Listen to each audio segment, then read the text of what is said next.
তাকু মিসকাল হাববাতিন মিন খারদালিন ফাতাকুন ফি সাখরাতিন আও ফিস সামাওয়াতি আও ফিল আরদি ইয়াতি বিহাল্লাহ ইন্নাল্লাহা লাতীফুন খাবীর। জোরে বলুন আল্লাহু আকবার। হে আমার কলিজার টুকরা সন্তান, যদি সরিষার দানার সমান যদি কোনো কিছু পৃথিবীর কোথাও যদি লুকানো থাকে, আল্লাহ তাআলা তা বের করে আনতে পারেন। এই ক্ষমতা একমাত্র কার? আসতে বলবেন না কার? অতএব সবসময় আমরা সাক্ষী বানাবো কাকে? আল্লাহকে সাক্ষী বানাবো। এবার নাম্বার 6 এসে মিডিল পয়েন্ট এসে এবার বলছেন, আমার কলিজার টুকরা সন্তান শোনো, ইয়া বুনাইয়া, সন্তানদেরকে যখন ডাকবো আমরা কড়া কথা বলে না, নরম কথা বলে, নরম কথা বলে। ইয়া বুনাইয়া, আমার কলিজার টুকরা, আমার আদরের দুলাল, আমার সোনা, আমার আত্মা, আমার কলিজা, সুন্দর করে বুঝায় বুঝায় বলবো, আস্তে করে ডাক দেব, সফট মাইন্ডে বলবো, এই দিকে আসো বাবা। আকিমিস সালাতা ওয়া আমুর বিল মা'রুফি ওয়ানহা আনিল মুনকার ওয়াসবির আলা মা আসাবাকা ইন্না যালিকা মিন আজমিল উমুর। জোরে বলুন আল্লাহু আকবার। নাম্বার 6 হলো সালাত কায়েম করো, নামাজ কায়েমের সংগ্রাম করো, নিজের জীবনে নামাজ বাস্তবায়ন করো, সমাজ জীবনে নামাজ কায়েমের সংগ্রাম করো আমার কলিজার টুকরা সন্তান। আরেকটা হলো সৎ কাজের আদেশ দাও, অসৎ কাজের বাধা দাও। নাম্বার 9 হলো অসৎ কাজের বাধা দাও, ওয়া'মুর বিল মা'রুফ ওয়ানহা আনিল মুনকার। সৎ কাজের আদেশ দিবি, অসৎ কাজের বাধা দেবে। এরপরে বলতেছে আমার কলিজার টুকরা সন্তান, এই সমস্ত কাজ করতে গেলে কিন্তু বিপদ আসতে পারে। ওয়াসবির আলা মা আসাবাকা ইন্না যালিকা মিন আজমিল উমুর। জোরে বলুন আল্লাহু আকবার। হে আমার কলিজার টুকরা সন্তান, হাজারো বিপদ আসুক না কেন, সমস্ত বিপদই ধৈর্যের পরিচয় দিয়ে চলতে হবে। আল্লাহ তাআলা এক জায়গায় নামাজের আগে ধৈর্যের কথা বলেছেন, ইস্তাঈনু বিস-সাবরি ওয়াস-সালাহ ইন্নাল্লাহা মা'আস-সাবিরিন। জোরে বলুন আল্লাহু আকবার। তোমরা আমার কাছে সাহায্য চাবে ধৈর্যের মধ্য দিয়ে, সালাতের মধ্য দিয়ে। ধৈর্য যে কত বড় একটা গুণের বিষয় মানব জীবনে, যার ভিতরে ধৈর্য আছে সে তার জীবনটা সে উন্নত করতে পারবে। যার জীবনে ধৈর্য আছে সে জীবনে বিজয়ী হতে পারবে। আউযু বিল্লাহি মিনাশ শাইতানির রাজীম।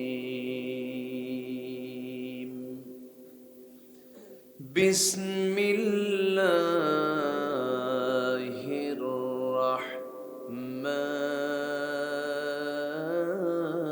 রাহমানির রাহিম।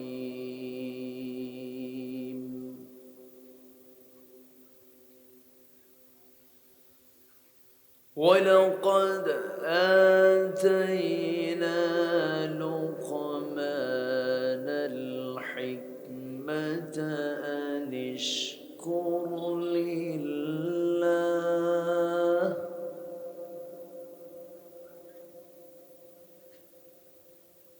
ومن يشكر فإنما يشكر لنفسه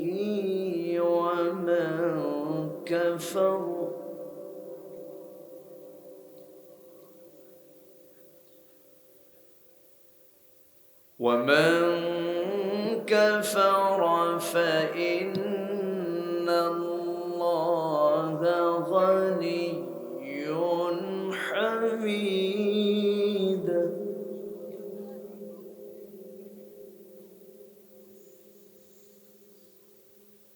وإذ قال لقمان لبنيه وهو يعظه يا بني لا تشرك بالله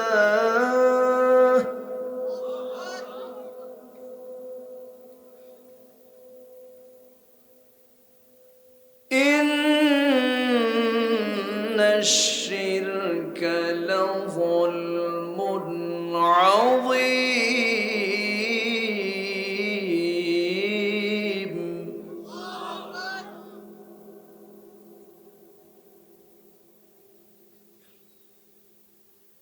ووصينا الإنسان بوالديه حملته أمه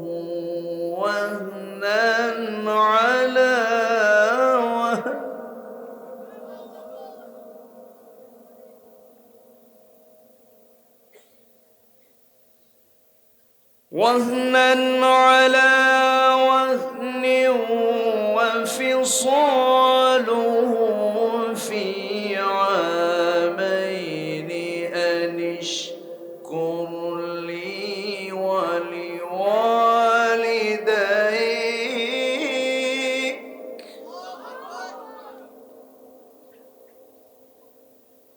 إلي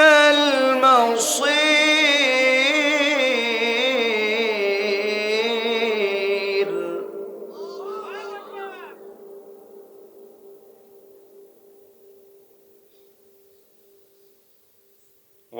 ووصينا الإنسان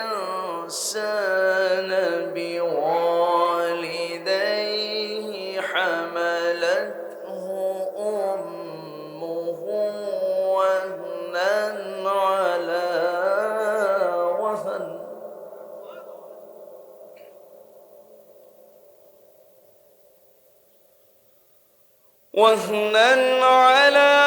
وهن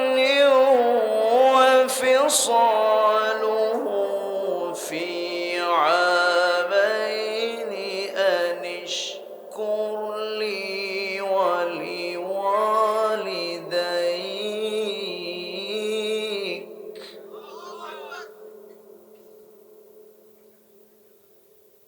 إلي المصير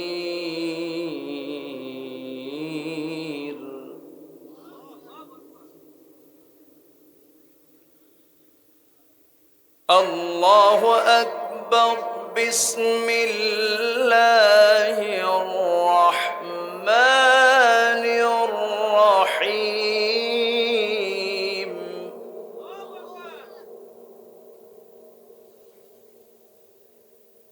إن الله وملائكته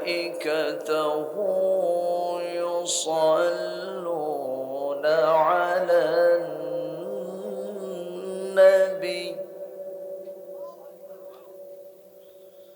يا أيها الذين آمنوا صلوا عليه وسلموا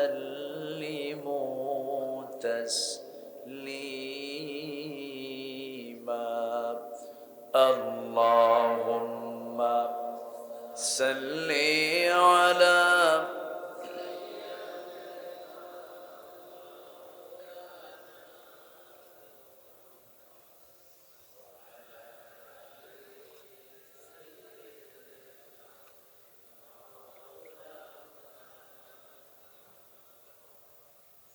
একটু মোহাব্বত দিয়ে দিলটা খুলে আওয়াজ দিয়ে সবাই বলুন আল্লাহুম্মা সাল্লি আলা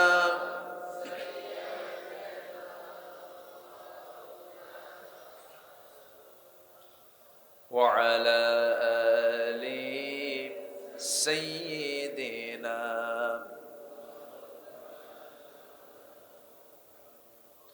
সবাই বলুন বালাগাল উলা বিকামালিহি কাশাফাত তুজা বিজামালিহি হাসনাত জামিউ খিসালিহি সাল্লু সূরাতে ইউসুফ বিদারি حكمة لقمان ما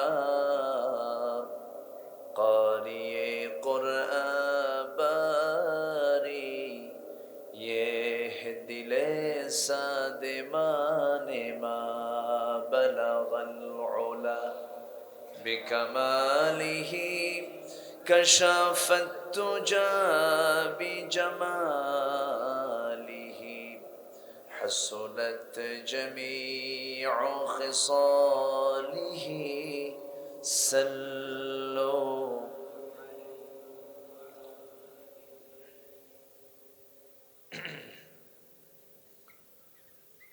গাজীপুর জেলার কালীগঞ্জ উপজেলার খইকড়া কোনাপাড়া যুব সমাজ প্রবাসী ভাইদের উদ্যোগে আয়োজিত পঞ্চম বার্ষিকী 3 দিন ব্যাপী তাফসীরুল কোরআন মাহফিল 2024। 3 দিন ব্যাপী তাফসীর মাহফিলের সমাপনী দিবসের সম্মানিত সুযোগ্য সভাপতি জনাব আখতারুল ইসলাম লিখন খান, আজকের মাহফিলের বরেণ্য প্রধান অতিথি বক্তারপুর ইউনিয়ন পরিষদের সম্মানিত সুযোগ্য চেয়ারম্যান মহোদয় জনাব আতিকুর রহমান আকন্দ ফারুক সাহেব, আজকের মাহফিলের বরেণ্য মেহমান,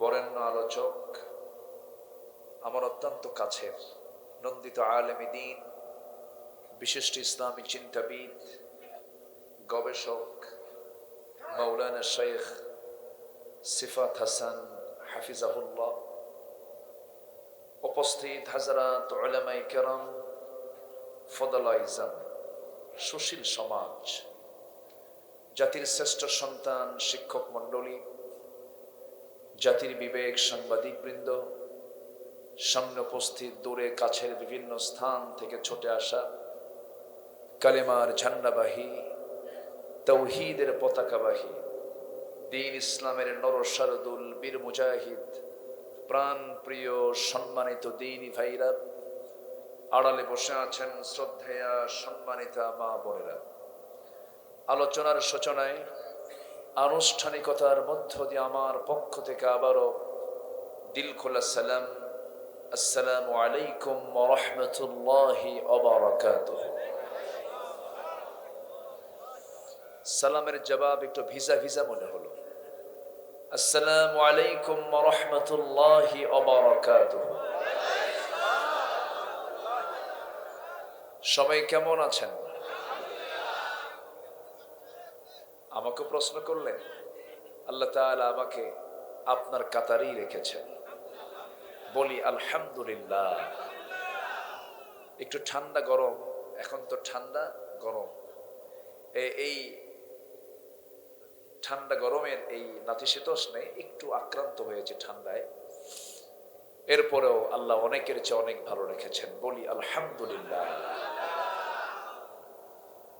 সারাদিনের সকল কাজকর্মের ইতি টেনে গ্রামীণ জীবনের মানুষ যখন স্বস্তির নিঃশ্বাস ফেলার জন্য ধীরে ধীরে বিছানার দিকে চলে যায়, ঠিক সেই মুহূর্তে আমরা কোরআন শোনার জন্য জান্নাতের টুকরায় বসে গেছি। যিনি আমাকে আপনাকে এমন সুন্দর জায়গায় আসার বসার তৌফিক দিলেন, সেই মহান রবের শানে আমরা বলে উঠছি আলহামদুলিল্লাহ। আবারও বলছি আলহামদুলিল্লাহ। চিৎকার মেরে বলছি আল্লাহুম্মা ইন্নী আসআলুকা আল হুদা ওয়াত তুকা ওয়াল আফাফা ওয়াল গিনা। সবাই বলি আল্লাহুম্মা লাকা আসলামতু ওয়া বিকা আমানতু ওয়া আলাইকা তাওয়াক্কালতু ওয়া ইলাইকা আনাবতু ওয়া বিকা খাসামতু। আমরা আল্লাহ তাআলার শুকর আদায় করে নিলাম। গত দুদিন এখানে মাহফিল হয়েছে, আলোচনা শুনতে শুনতে আপনারা ক্লান্ত। আজকে শেষ রজনীর শেষ ক্লাসে আমি বসেছি, আমাকে সময় দেওয়া যাবে তো? সবাই সময় দিতে রাজি আছেন? আজকে আমাকে একটা সাবজেক্ট দেওয়া হয়েছে, সেটা হলো সন্তানের প্রতি পিতামাতার দায়িত্ব ও কর্তব্য। এখানে সচরাচর আমরা বেশি ওয়াজ শুনি, সেটা হলো পিতামাতার প্রতি সন্তানের দায়িত্ব কর্তব্য। আজকে একটু ঘুরানো হয়েছে। এখানে আল্লাহ তাআলা কোরআনে কারীমের ভিতর একটা সূরা দিয়েছেন, যে সূরার নাম হলো একজন বাবার নামে। একজন আদর্শ বাবা, তার নামে আল্লাহ তাআলা, তিনি নবী ছিলেন না, আল্লাহ তাআলা তাকে নবুয়ত না দিলেও আল্লাহ তাআলা তাকে হিকমত দান করেছিলেন। তিনি হচ্ছেন লুকমান আলাইহিস সালাতু ওয়াস সালাম। আমি আলোচনার সূচনায় কোরআনে কারীমের গুরুত্বপূর্ণ সূরা 31 নম্বর সূরার আমি 12 থেকে শুরু করে নিয়ে এর পরের কয়েকটা আয়াতে কারীম আমি তেলাওয়াত করেছি। তেলাওয়াতকৃত আয়াতগুলোকে সামনে রেখে কিছু কথা আমি বলতে চাচ্ছি। ওয়ামা তাওফীকি ইল্লা বিল্লাহ আলাইহি তাওয়াক্কালতু ওয়া ইলাইহি উনীব। সেই মহান রবের প্রতি পূর্ণ ভরসা রেখে আসুন আমরা ধীরে ধীরে আলোচনার দিকে চলে যাই। সম্মানিত হাজিরিন, আমরা আজকে একটা তারিখ পেয়েছি। যেহেতু আমাদের দেশে ইংরেজির গণনা বেশি হয়, তারিখটা কি, কত তারিখ আজকে? 29। এটা কি 29 থাকে সব বছর? থাকে না। তাহলে বিশেষ একটা এক্সট্রা করে আমরা একটা দিন আজকে আমরা পেয়েছি। 4 বছর পর পর একবার করে আসে। তো 29 ফেব্রুয়ারি আজকে। সম্মানিত ভাইয়েরা, এটা বিশেষত্ব তেমন কিছু নয়, বিশেষ তেমন কিছু নয়। সবচেয়ে বড় বিশেষ দিক হচ্ছে কয়েকটা দিন পরেই আমরা পাচ্ছি একটা মাস, টোটাল একটা মাস পাচ্ছি, যে মাসটা গোটাটাই রহমত, বরকত এবং মাগফিরাতে ভরা। জোরে বলে সুবহানাল্লাহ। সে মাসটার নাম কি বলেন তো? রমাদান কারীম। রমাদান শব্দটা রমদুন থেকে এসেছে, যার অর্থ হলো জ্বালিয়ে দেওয়া, ভস্ম করে দেওয়া, সারখার হয়ে যাওয়া। তাহলে অর্থটা কেমন যেন মনে হচ্ছে আমাদের কাছে, কিন্তু কি জ্বালিয়ে দেওয়া? গুনাহগুলোকে জ্বালিয়ে দিয়ে, ভস্ম করে দিয়ে একজন আল্লাহর উপযুক্ত বান্দা হিসাবে নিজেকে প্রস্তুত করা। সেই রমাদান কারীম খুব সন্নিকটে, আর বেশি দিন নাই। হয়তো দোরগোড়ায় আর বড় জোর 10 দিন পরই আমরা এই মাহে রমজান আমরা পাচ্ছি। ইনশাআল্লাহ বলি, জোরে বলি ইনশাআল্লাহ। কারণ এই মাহে রমজান খুব গুরুত্বপূর্ণ একটা মাস। আচ্ছা, আমি একটা প্রশ্ন করব শুরুতেই। রমাদান মাসটা কিসের মাস বলুন তো? আমি প্রশ্ন করেছি হলো কোরআনের আলোকে। কোরআন কি পরিচয় দিয়েছে প্রথম? জি, রমজান মাস কিসের মাস? কোরআন নাজিলের মাস। এটা হচ্ছে 1 নম্বর পরিচয় এই মাসের। এরপর তারও পরিচয় আছে বদরের মাস,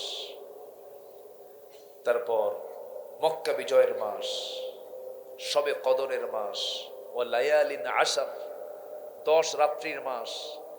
এরকম করে বহু এই রমজান কারীমে, রমজান মাসে ঘটে যাওয়া বহু কিছু আছে এই মাসের সাথে জড়িত আছে। কিন্তু সবচেয়ে 1 নম্বর পরিচয় হলো আল্লাহ তাআলা এই মাসের পরিচয় দিয়েছেন কোরআনে, সুন্দর করে বলছেন। আল্লাহ রাব্বুল আলামিন বলেন, শাহরু রমাদানাল্লাযী উনজিলা ফীহিল কুরআন হুদাল লিন-নাসি ওয়া বায়িনাতিন মিনাল হুদা ওয়াল ফুরকান। জোরে বলুন আল্লাহু আকবার।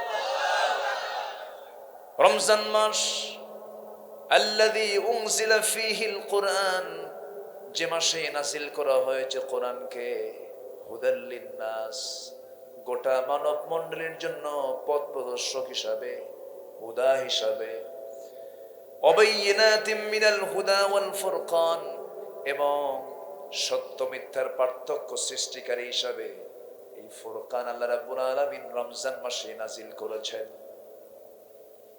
শুরুতে আমি সবার কাছে আমার একটা মূল আহ্বান থাকবে এটাই, যেহেতু 10 দিন পর আমরা রমজান পাচ্ছি, রমজানের 1 নম্বর পরিচয় হলো কোরআন নাজিল হয়েছে এই মাসে। আমি যদি এখানে প্রশ্ন করি, হাত তুলতে বলি, অধিকাংশের হাত কিন্তু উঠবে না। এটা আঞ্চলিক সমস্যা নয়, এটা জাতীয় সমস্যা। যদি প্রশ্ন করি ফেরি, কোরআনটা সহি করে পড়তে পারেন কজন? সবার হাত কি এখানে উঠবে নাকি? উঠবে না। শুধু এটা কালীগঞ্জের প্রবলেম নয়, কাপাসিয়ার প্রবলেম নয়, গাজীপুরের প্রবলেম নয়, এই প্রবলেমটা হলো জাতীয় প্রবলেম। আমি গত সেপ্টেম্বরে মালয়েশিয়া সফর করেছিলাম। মালয়েশিয়ার একজন প্রধানমন্ত্রী ডক্টর আনোয়ার ইব্রাহিম, নাম শোনেন নাই? আনোয়ার ইব্রাহিম, উনি প্রধানমন্ত্রী, উনি জুমার খুতবাও দেন। আলহামদুলিল্লাহ বলবেন না? কিসের খুতবা দেন? জুমার খুতবা দেন। মালয়েশিয়াতে দেখলাম যেখানে অবল বৃদ্ধ বনিতা, অর্থাৎ ক্লাস 8 লেভেলে কোনো মুসলমান, অর্থাৎ ওই দেশের কোনো মুসলিম নাগরিক ক্লাস 8 লেভেল পর্যন্ত উঠলেই তার অটোমেটিক্যালি 2 থেকে 3 পারা কোরআন মুখস্থ হয়ে যায়। এটা তাদের সিলেবাসের সঙ্গে লাগাইয়া দেওয়া, এটা এমনি হয়ে যায়, অটোমেটিক হয়ে যায়। এমন কোন সিস্টেম কি আমার দেশে আছে? আসতে বলেন কেন? আছে? থাকলে পার্লামেন্টও তেলাওয়াত করার লোক মাঝে মাঝে খুঁজে পাওয়া যায় না। অনেকদিন আগের কথা, আমার কান সাক্ষী। একজনকে কারি সাহেব যায় নাই, তেলাওয়াত করতে দিচ্ছে, যে একটু তেলাওয়াত করেন, অধিবেশন তো শুরু করতে হবে। কারি সাহেব আসে নাই, একজন তেলাওয়াত করতেছে, কেলহেল্লেহেত। শয়তান কয়, তোর সে তেলাওয়াত আমার ভালো আছে। এই হলো তেলাওয়াতের দশা। কোরআন সুন্দর করে সহি করে তেলাওয়াত করা সবার জন্য কি? আসতে বলে, আরো জোরে বলেন, আরো জোরে বলেন, ফরজ। এটা তো অতিরিক্ত কোনো কাজ নেই। সব শিক্ষা নিশ্চিত হয় সংখ্যাগরিষ্ঠ মুসলিম দেশে কোরআন সহি করে কোরআন পড়তে হবে, এই শিক্ষা কেন নিশ্চিত হয় না? প্রশ্ন আছে না নাই? যা সহি না হলে নামাজ সহি হবে না, যা সহি না হলে নামাজ সহি হবে না। যার নামাজ সহি হয় না তার কি আছে আর? বলেন, তার কিছু আছে? বলেন, কিছুই নেই। বুকটা ফেটে যায়। আমার বন্ধুগণ, এই জন্য আমি শুরুতেই যেহেতু কোরআন নিয়ে বসেছি, কোরআনের আলোচনা শুনতে এসেছি, আলোচনাগুলো শুনে যাব, আমি কিছু কাজ দেব আপনাদেরকে। নাম্বার 1 হলো আগামী রমজান মাস 10 দিন পরে আসতেছে। কারো জীবনে 30 বার রমজান পেয়েছেন, কেউ 40 বার রমজান পেয়েছেন, কেউ 50 বার রমজান পেয়েছেন। কারো জীবনে 50 বসন্ত পার হয়ে গেছে, কারো 30 বসন্ত, 60 বসন্ত পার হয়ে গেছে। এখানে অবাল বৃদ্ধ বনিতা অনেকেই দেখতে পাচ্ছি। এতগুলো বছর পার করলাম, কোরআন শিখতে পারলাম না, কোরআনটা বুঝতে পারলাম না। এবার আমরা সিদ্ধান্ত নেব, আমি এটাও বলে দেই, আল্লাহ তাআলা প্রত্যেক মেমোরিতে, আল্লাহ তাআলা প্রত্যেকের মাথায় এমন যতটুকু জ্ঞান দিয়েছেন, যতটুকু ধারণ ক্ষমতা দিয়েছেন, আমার কাছে মনে হয় কোন বান্দা যদি 1টা মাস কোরআনটাকে সহি করে পড়ার চেষ্টা করে, আমার বিশ্বাস সে সুন্দর করে কোরআনটা সহি করে পড়া শিখে যাবে। ঠিক কিনা বলেন? তাহলে আগামী রমজান, যদি বলি আগামী রমজান মাস হবে আমাদের সবার জন্য কোরআন শেখার মাস। কি কষ্ট পাচ্ছেন নাকি?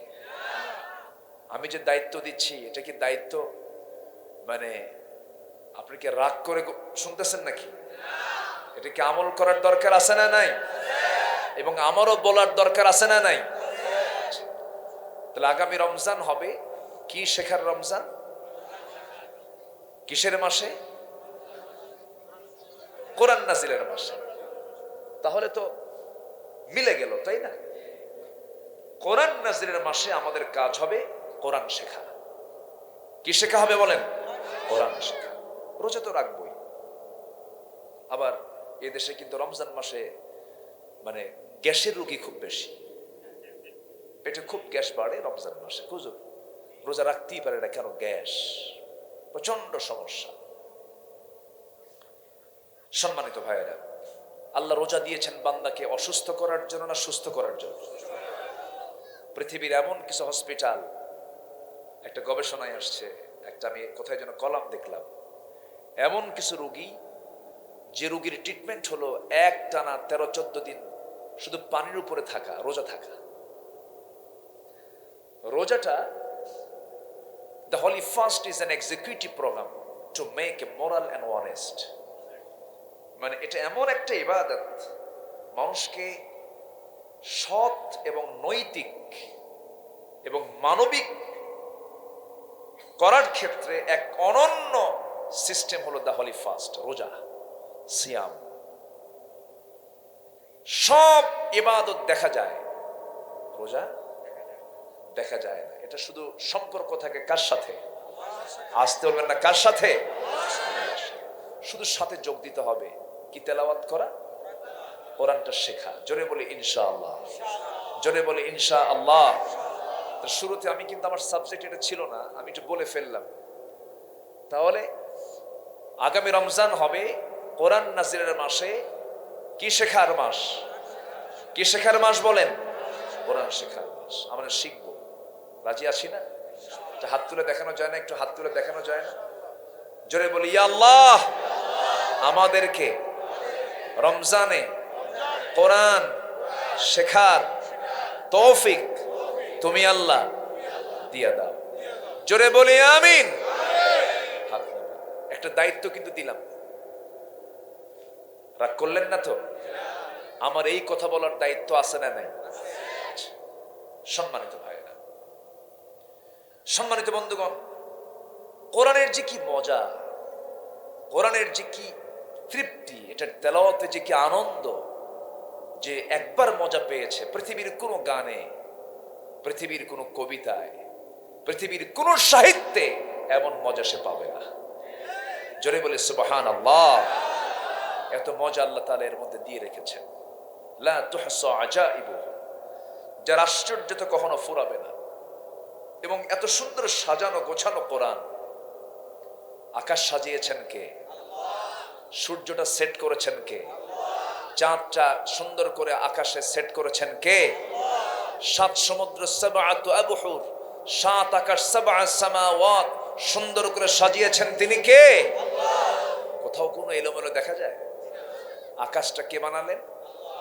আকাশটা, এই ছাদটা কে বানিয়েছেন? আমরা ছাদ বানালে তার খুঁটি আছে না নাই? আর আমার আল্লাহর ছাদের কোনো খুঁটি? তাহলে আমার সৃষ্টি, আমার তৈরি করা আর আল্লাহর তৈরি করার মধ্যে রাত দিন তফাৎ আছে না নাই? আমরা ছাদ বানাতে কি লাগে? খুঁটি লাগে। আর আল্লাহর ছাদের কোনো খুঁটি? এটাই হলো আল্লাহর সৃষ্টি, অপরূপ। সে আল্লাহ তাআলা সবকিছু যেমন সাজানো গোছানো দিয়েছেন, কোরআনটাও কিন্তু এলোমেলো করে দেন নাই, সাজিয়ে গুছিয়ে দিয়েছেন। সাজানো কিতাব এটা দিয়েছেন। শুধু একটা পয়েন্ট দিয়ে আমি মূল আয়াতের দিকে আস্তে আস্তে চলে যাচ্ছি। কোরআনে কারীমের মধ্যে সবচেয়ে বড় সূরার নামটা কি বলেন? সূরাতুল বাকারা। 286টা আয়াত সম্বলিত, মদিনায় নাজিল হওয়া দীর্ঘতম একটা সূরার নাম সূরাতুল বাকারা। এই সূরাতুল বাকারার আয়াত সংখ্যা হলো 286। কোরআন যে সাজানো গোছানো, শুধু একটা এক্সাম্পল দিচ্ছি আমি আপনাকে। দেখেন 286টা আয়াত, এর অর্ধেক কত বলেন? 286 অর্ধেক কত? আচ্ছা, মনে মনে হয় মন খারাপ করছে। হুজুর শুনতে আসলাম ওয়াজ, শিখানো অঙ্ক, এটা আবার কেমন কথা? 286 অর্ধেক কত? 143। আল্লাহ যে আয়াতটাও সাজিয়ে রেখেছেন দেখেন, 143 নম্বর আয়াতে সূরাতুল বাকারায় কি বলছেন দেখেন।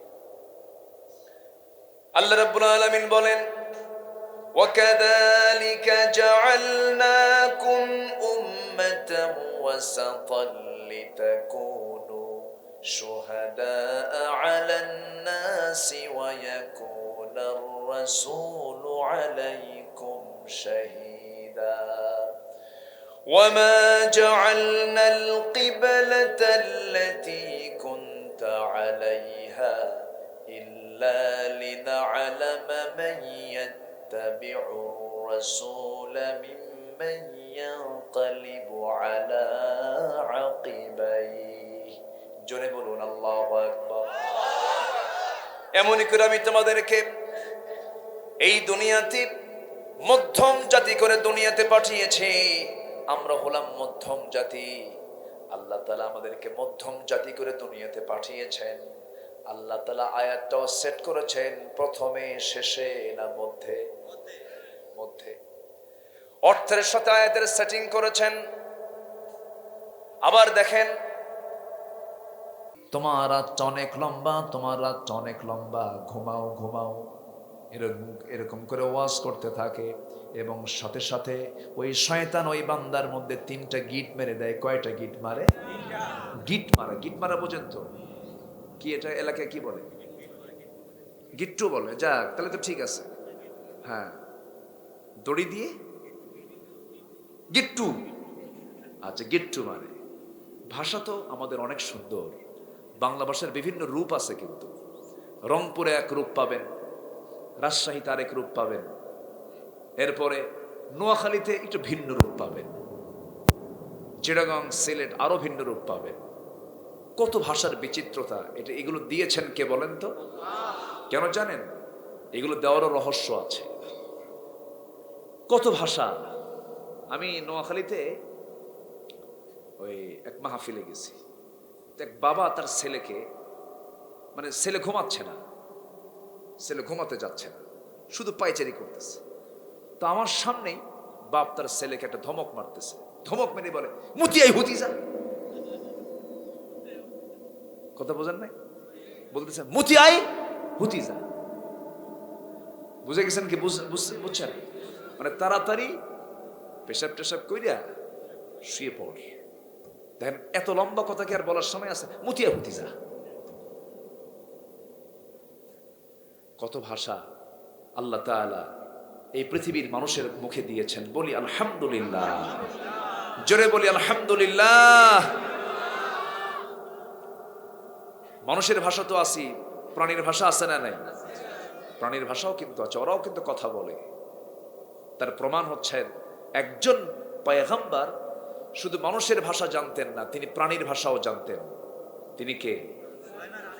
ওয়াজ তো সবাই পারেনি, তাহলে আর কি ওয়াজ করি?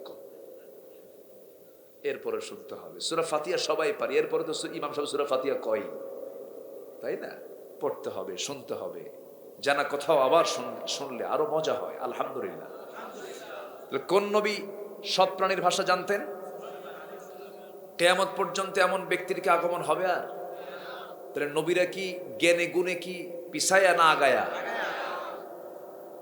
কি? অবশ্যই, অবশ্যই আগায়া। একটা সুলাইমান কি আর কিয়ামত পর্যন্ত আসবে? আসবে না। এত বড় রাজা কি আসবে? এত বড় জৌলুস, তার যে রাজত্বের যে মানে কি বলে জাকজমক ভাব, আল্লাহ তাআলা তাকে যে রাজত্ব দিয়েছিলেন, এমন রাজত্ব, এমন বড় রাজা পৃথিবীতে আর দ্বিতীয়টা আসবেন। আল্লাহু আকবার। মানতিকাত তায়র, তিনি প্রাণীর ভাষা বুঝতেন। একদিন তিনি 2 পাহাড়ের মাঝখান দিয়ে, বিওয়াদিন, মাঝখান দিয়ে তার সৈন্য নিয়ে যাচ্ছেন। হঠাৎ করে তার কানে পিঁপড়ার একটা কথা তার কানে চলে আসলো। পিঁপড়া তার দলবলকে ডাক দিয়ে বলছে, উদখুলু মাসাকিনাকুম, তোমরা সবগুলো গিয়ে গর্তের মধ্যে ঢুকে পড়ো, কারণ সুলাইমান তার সৈন্য বাহিনী নিয়ে আসতেছে। তাদের পদপিষ্ট হয়ে, তাদের পায়ে পদপিষ্ট হয়ে তোমরা সব মরে যাবা, তাড়াতাড়ি ঢুকো। শুনে সুলাইমান আলাইহিস সালাতু ওয়াস সালাম ওই পিঁপড়ার যে লিডার, তাকে চট করে ধরে হাতের তালুতে তুললেন। ফাতাবাসসামা দাহিকান, মুস্কি মুস্কি হাসি দিলেন। দেখেন, এত আমরা পিঁপড়ার হাঁটাই শুনি না আওয়াজ, আর পিঁপড়ার ভাষার আওয়াজ তিনি শুনলেন কেমনে? আল্লাহু আকবার। সম্মানিত ভাইয়েরা, সম্মানিত বন্ধুগণ, এই পৃথিবীতে সভ্যতা এনেছে হলো নবীরা। এই পৃথিবীর সুন্দর করে গড়ার পিছনে সবার সবচাইতে বড় অবদান হলো আম্বে কেরামদের। শিক্ষা, দীক্ষা, সংস্কার, মানুষের নৈতিকতা সবকিছু এগিয়ে দেবার জন্য আল্লাহ তাআলা আম্বে কেরামকে নির্বাচিত করেছে। সম্মানিত ভাইরা, সেই আম্বে কেরামদের হাতে থাকা যে কিতাব, সেই কিতাবের অনুসরণ ছাড়া মানুষ কখনো শান্তিতে থাকতে পারে। আমার নবীকে গতানুগতিক ভাবে যে কিতাবটা দেওয়া হয়েছে সেই কিতাবের নাম কি? কোরআন। সব জ্ঞানের মূল উৎস হলো কোরআন। যেরকম সুবহানাল্লাহ। আমার বন্ধুগণ, কথার তো কোনো থা নাই, বহুদিকে কথা চলে যায়, মূল সাবজেক্টের দিকে আস্তে আস্তে চলে যাচ্ছে। আল্লাহ রাব্বুল আলামিন এই পৃথিবীর সকল বাপদের জন্য একজন বাপ সিলেকশন করে তার নামে একটা সূরা নামকরণ করেছেন। সেই সূরার নাম কি বলেন? লোকমান। সেই লোকমান সূরার ভিতরে আল্লাহ রাব্বুল আলামিন সাইয়্যিদনা লোকমানকে কি দান করেছেন সেই বিষয়ে কথা বলি। তার ওয়াজটা কোরআনে কারীমে আল্লাহ রাব্বুল আলামিন তুলে দিয়েছেন। তার ওয়াজ হলো তার সন্তানদেরকে লক্ষ্য করে 13টা নসিহত দিয়েছেন। কয়টা নসিহত দিয়েছেন? 13টা কি শুনবো না আজকে ইনশাআল্লাহ? একটা একটা করে শোনা যাব, কারণ বাপ তো হতে হবে। বাপ যখন হইছি আদর্শ বাপ হব, আর বাপ যখন হব, যারা বিয়ে শাদী করো নাই প্রস্তুতি নিতে হবে যে এইরকম লোকমানের মতো বাপ হব।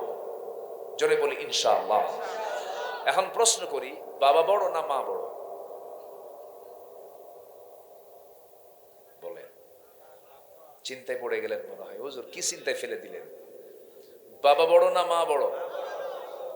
আবার বলেন, একটু চিন্তা করেন যে সিনিয়র কে? সিনিয়র কে, বাবা না মা? আদম সিনিয়র না হাওয়া সিনিয়র? কে সিনিয়র বলেন? আচ্ছা, সিনিয়র বড় হয় না জুনিয়র বড় হয়? কি ঠিক আছে না? তাহলে সিনিয়র হলেন বাবা আর জুনিয়র হলেন মা। বাপ মা নামাজে দাঁড়াইছেন, বাপ মা নামাজে দাঁড়াইছেন, ইমাম হবে কে? জামাতে নামাজ পড়বেন, ইমাম হবেন কে বলেন? বাবা। জি আলহামদুলিল্লাহ, আজকের মাহফিলের একজন বরেণ্য মেহমান তিনি এসেছেন। জি আলহামদুলিল্লাহ, জি জি আলহামদুলিল্লাহ। তো জি আলহামদুলিল্লাহ।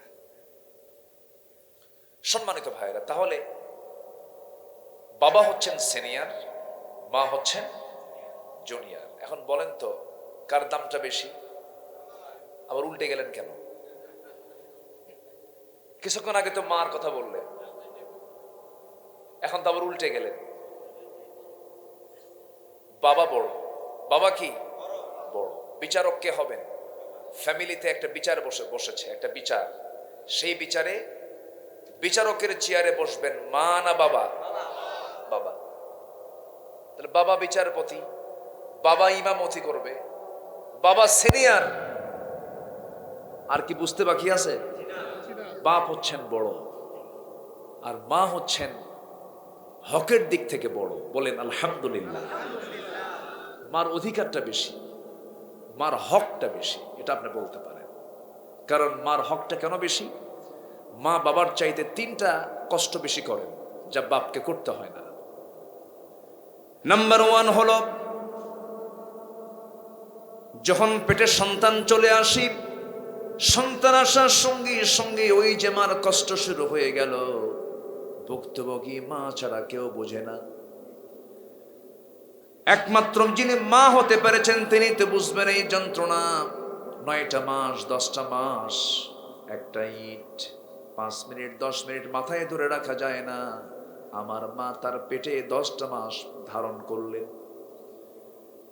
ভরা পেট, নড়তে পারেন না, চড়তে পারেন না, খাইতে গেলে যা খান সব বমি করে ফেলে দেন। ভরা পেট নিয়ে চিত হয়ে শুয়ে থাকেন। যারা বিয়ে শাদী করেছেন, যাদের বউ সন্তান হয়েছে, তারাও কিছুটা অনুমান করতে পারবেন। ডান কাত হন, বাম কাত হন, চিত হন, আরাম পান না। ছটফট করি আমরা সন্তান হয়ে সেই মার পেটের ভিতরে 9টা মাসে। জরিপ করে দেখা গেছে 4 থেকে 5,000 বার মার কলেজে আমরা লাথি মেরেছি। এই যে কষ্ট, এই যে যন্ত্রণা, এই যে অসহ যন্ত্রণা, এই অসহ যন্ত্রণা একজন ভুক্তভোগী বাপকে হতে হয় না, বাবাকে কষ্ট করতে হয় না, মাকে কষ্টটা এককভাবে করতে হয়। আরেকটা হলো ডেলিভারির যন্ত্রণা। ডেলিভারি যদিও আমরা মনে করি আনন্দের বিষয়, হ্যাঁ আনন্দের বিষয়, কিন্তু ডেলিভারিটা যে কত টেনশন, কত রিস্কি একটা বিষয়, যিনি মা হয়েছেন তিনি বুঝতে পারেন। যে আঘাতটা হয়, হাদিসে আসছে যদি কোনো মা ধৈর্যের পরিচয় দিয়ে যদি ডেলিভারির যন্ত্রণা সহ্য করতে পারে, আল্লাহ রাব্বুল আলামিন একজন মুজাহিদের সওয়াব তার আমলনামায় দিয়ে দেন। এই ডেলিভারির যন্ত্রণা একজন মাকে সহ্য করতে হয়, কিন্তু বাপকে সহ্য করতে হয় না। নাম্বার 3 হলো এই যে ডেলিভারি হয়ে গেল, ডেলিভারি হয়ে যাওয়ার সঙ্গে সঙ্গে খাবারের যে ডিপার্টমেন্ট চলে আসলো। সন্তান পেটে আসার 6 মাস আগে আল্লাহ তাআলা মার স্তনের দুধটা রিজার্ভ করে রেখে দিয়েছেন, সব কিছু প্রস্তুত করে রেখে দিয়েছেন। মার প্রত্যেক স্তনের বোটার ভিতরে আল্লাহ রাব্বুল আলামিন 32টা করে ছিদ্র দিয়ে দিয়েছেন। আল্লাহ রাব্বুল আলামিন বান্দাকে সুন্দর করে খাওয়ানোর ব্যবস্থা করে দিয়েছেন। এই যে মা একটানা হাউলাইনি কামিলাইন 2টা বছর আল্লাহ রাব্বুল আলামিন তাকে অর্ডার দিয়েছেন। আল্লাহ রাব্বুল আলামিন তাকে হুকুম করেছেন কোনো কথা বলা যাবে না। এই যে 30 শাহরা একটানা 30 মাস মা যে কষ্ট শিকারগুলো করলেন, ডেলিভারির যন্ত্রণা সহ্য করলেন, দুগ্ধপানের যন্ত্রণা সহ্য করলেন, একটানা 24 মাস দুধ খাওয়ালেন, আর ওই 6টা মাস 7টা মাস পেটে ধারণ করলেন। এই 30টা মাসের যে টোটাল কষ্ট, টোটাল যন্ত্রণাটা একজন বাপকে সহ্য করতে হয় না বলে আল্লাহ তাআলা বাবার চাইতে মায়ের হক 3 গুণ বাড়ায় দিয়েছেন। জোরে বলে সুবহানাল্লাহ। হকটা বেশি, কিন্তু সম্মানটা কার বেশি? একটা প্রশ্ন করব, আর একটা প্রশ্ন আমি আপনাদেরকে করব, মা বাপ বড় না বউ বড়? মা বড় না বউ বড়? একটু চিন্তা করে বলেন, মা বড় না বউ বড়? মাহফিলে মা বড়, বাড়িতে বউ বড়। আমি কি ভুল বলতেছি? কয়েকদিন আগে আমার নাটোরে মাহফিল ছিল, আমি মঞ্চে উঠলাম, একটা চিঠি আমার টেবিলে জমা হলো। চিঠিটার লেখাটা হলো কাপা কাপা হাতে। বুড়া মানুষ লিখলে যেমন হাত কাঁপে, কাপা কাপা হাতে একটা চিঠি। উনি আমাকে সালাম দিয়ে লিখেছেন, বাবা আমার বয়স 70 বছর, আমি 5টা সন্তানের মা, আমার 4টা ছেলে, একটা মেয়ে, মেয়েটাকে বিয়ে দিয়েছি, আর আমার 4টা ছেলে আমার জায়গাতেই 4টা ঘর, চতুর্দিকে ওরা করে থাকে, বউ বাচ্চা তাদের হয়ে গেছে, আমার নাতিপুতিও হয়ে গেছে, কিন্তু বাবা আমি 70 বছরে না, আমি নিজের রান্না নিজে করে খাই, আমার সন্তানরা আমাকে খাওয়ায় না। কথা কি বোঝা গেল? এই সমস্যা কি শুধু আঞ্চলিক না আজকে জাতীয় রূপ নিয়েছে? জাতীয় রূপ নিয়েছে। অথচ ওই মা ওই 5টা সন্তানকে 10 হাঁড়িতে খাওয়াইছেন না 1 হাঁড়িতে খাওয়াইছেন? মার কি কোনো প্রবলেম ছিল? মার কিন্তু কোনো প্রবলেম ছিল না। তাই 1 হাঁড়িতে যদি আল্লাহ, ওই মা যদি 5টা সন্তানকে খাওয়াতে পারেন, আর 5 সন্তানের হাঁড়িতে কি একটা মার খাবার জোটার কথা ছিল না? ছিল। সফলতা না ব্যর্থতা? শুধু ব্যর্থতা না, চরম ব্যর্থতা। কেন জানেন? এর মূল কারণ হলো লোকমানের মতো বাপ আমরা হতে পারিনি।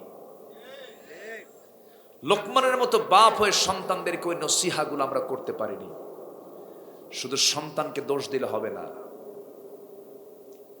সন্তানকে এক পক্ষপাতমূলক ভাবে শুধু গালিগালাজ করলে হবে না। আপনার সন্তান ভালো হলো না কেন, এটার পেছনেও কিছু কারণ আছে না নাই? আসতে বলবেন না, আছে না নাই? সাইয়েদনা লোকমান তার সন্তানকে প্রথম নসিহত করেছেন কি, আর আমরা কি নসিহত করি? সাইয়েদনা লোকমান তার সন্তানকে আগে নসিহত করেছেন, শিরিক করো না। কি করো না? শিরিক করো না। আমার নবীজি মদিনার কবরে শুয়ে আছেন। হয়তো ভাববেন কথাটা স্পর্শকাতর না, আমি কোরআন এবং হাদিসকে সামনে রেখে কথা বলছি। কোরআন এবং হাদিসকে সামনে রেখে কথা বললে আমার আপনার গায়ে লাগতেই পারে যদি আমরা না মানি। আমার নবীজি মদিনায় শুয়ে আছেন। আমি মদিনায় অসংখ্যবার আমার নবীর কবর আমি জিয়ারা করেছি, আমি সালাম দিয়েছি বহুবার। আমি কোনোদিন দেখি নাই সে জায়গায় আমার নবীর কবরকে সম্মান শ্রদ্ধা জানিয়ে ফুলের তোড়া নিয়ে কেউ দাঁড়ায় গেছে। রাসূল এটা কি আদেশ দিয়েছেন না হারাম বলেছেন? হারাম বলেছেন। তাহলে ফুল যদি কবরে দেওয়া জায়েজ হতো, পৃথিবীর সকল ফুল গিয়ে জমা হতো আমার নবীর কবরে। আছে সেখানে? সম্মানিত ভাইয়েরা, সন্তানদেরকে আমরা কি শিখাচ্ছি? শিখাতে হবে কি আর শিখাচ্ছি কি? একটা বিষয়, আল্লাহ তাআলা বান্দার সব গুনাহ মাফ করে দিবেন, কিন্তু একটা গুনাহ মাফ করবেন না। এটা আমার বাসার ভাই প্রথম দিন ওয়াজ করে গেছেন। একটা গুনাহ মাফ করবেন না। কিসের গুনাহ বলেন তো? শিরকের গুনাহ। এই গুনাহ মাফ হবে না। লোকমান তার সন্তানকে নসিহত করছেন এক নাম্বার কিসের গুনাহ নিয়ে? শিরকের গুনাহ নিয়ে। আমাদেরকে এগুলো কোনো হেডেক আছে? তাহলে আমরা বাপ হইছি, সন্তান ভালো হবে কেমনে? ভালোটা হবে কেমনে বলেন? আমার বন্ধুগণ, শিরকের কাজে যাওয়া যাবে না, বিদাতের কাজে যাওয়া যাবে না, কোনো মাজারে সেজদা দেওয়া যাবে না। আমার নবীর কবরের উপরে লেখা আছে মাকবারাতুন নবী সাল্লাল্লাহু আলাইহি সাল্লাম। নবীজির কবরকে কবরই বলা হয় সেখানে। কিন্তু আমাদের দেশে বিশেষ কোনো মানুষ মারা গেলে তখন হয় কবর না মাজার? কি হয়?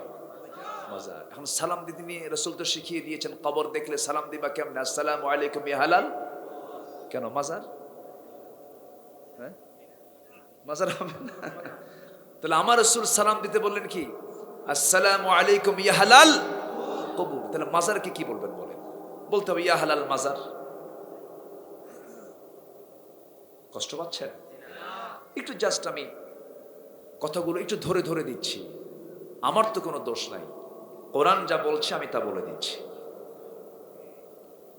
এই মস্তক অবনত করতে হবে কার সামনে? কার সামনে বলেন? আল্লাহর সামনে। মানুষ মানুষকে সেজদা দেয় এমন রসম আমার দেশে আছে না নাই? দেখেন না, বিভিন্ন জায়গাতে এখন দেখা যায়, আছে না নাই? আচ্ছা, এটা কি আল্লাহ তাআলা সহ্য করবেন? এই সেজদা কার হক? আসতে বলেন, কার হক এটা? এই মস্তক আল্লাহ ছাড়া কারোর সামনে সঁপিয়ে দেওয়া যাবে? তাহলে আপনার সমস্ত আমলগুলো বরবাদ হয়ে যাবে। আমার নবীজি কারো কাছ থেকে সেজদা গ্রহণ করেছেন এমন কোন হাদিস আছে? বরঞ্চ একটা কথা আমার মনে পড়ে গেল। নবীজি সবচেয়ে বেশি রক্ত ঝরিয়েছেন, আমার নবীজির দেহ থেকে সবচেয়ে বেশি রক্ত ঝরেছে দুই জায়গায়। একটা হলো তায়েফ, আরেকটা হলো উহুদ। এটা তায়েফ, আরেকটা কি? উহুদ। উহুদে আমার নবীজি যখন ইন করলেন দাওয়াতের উদ্দেশ্যে, তিনি কি ফুল পেলেন না পাথর পেলেন? আচ্ছা, নবীজি কি কাউকে কখনো কটূক্তি করেছেন? মিথ্যা কথা বলেছেন? কখনো হাসি মুখ ছাড়া তার চেহারা ছিল?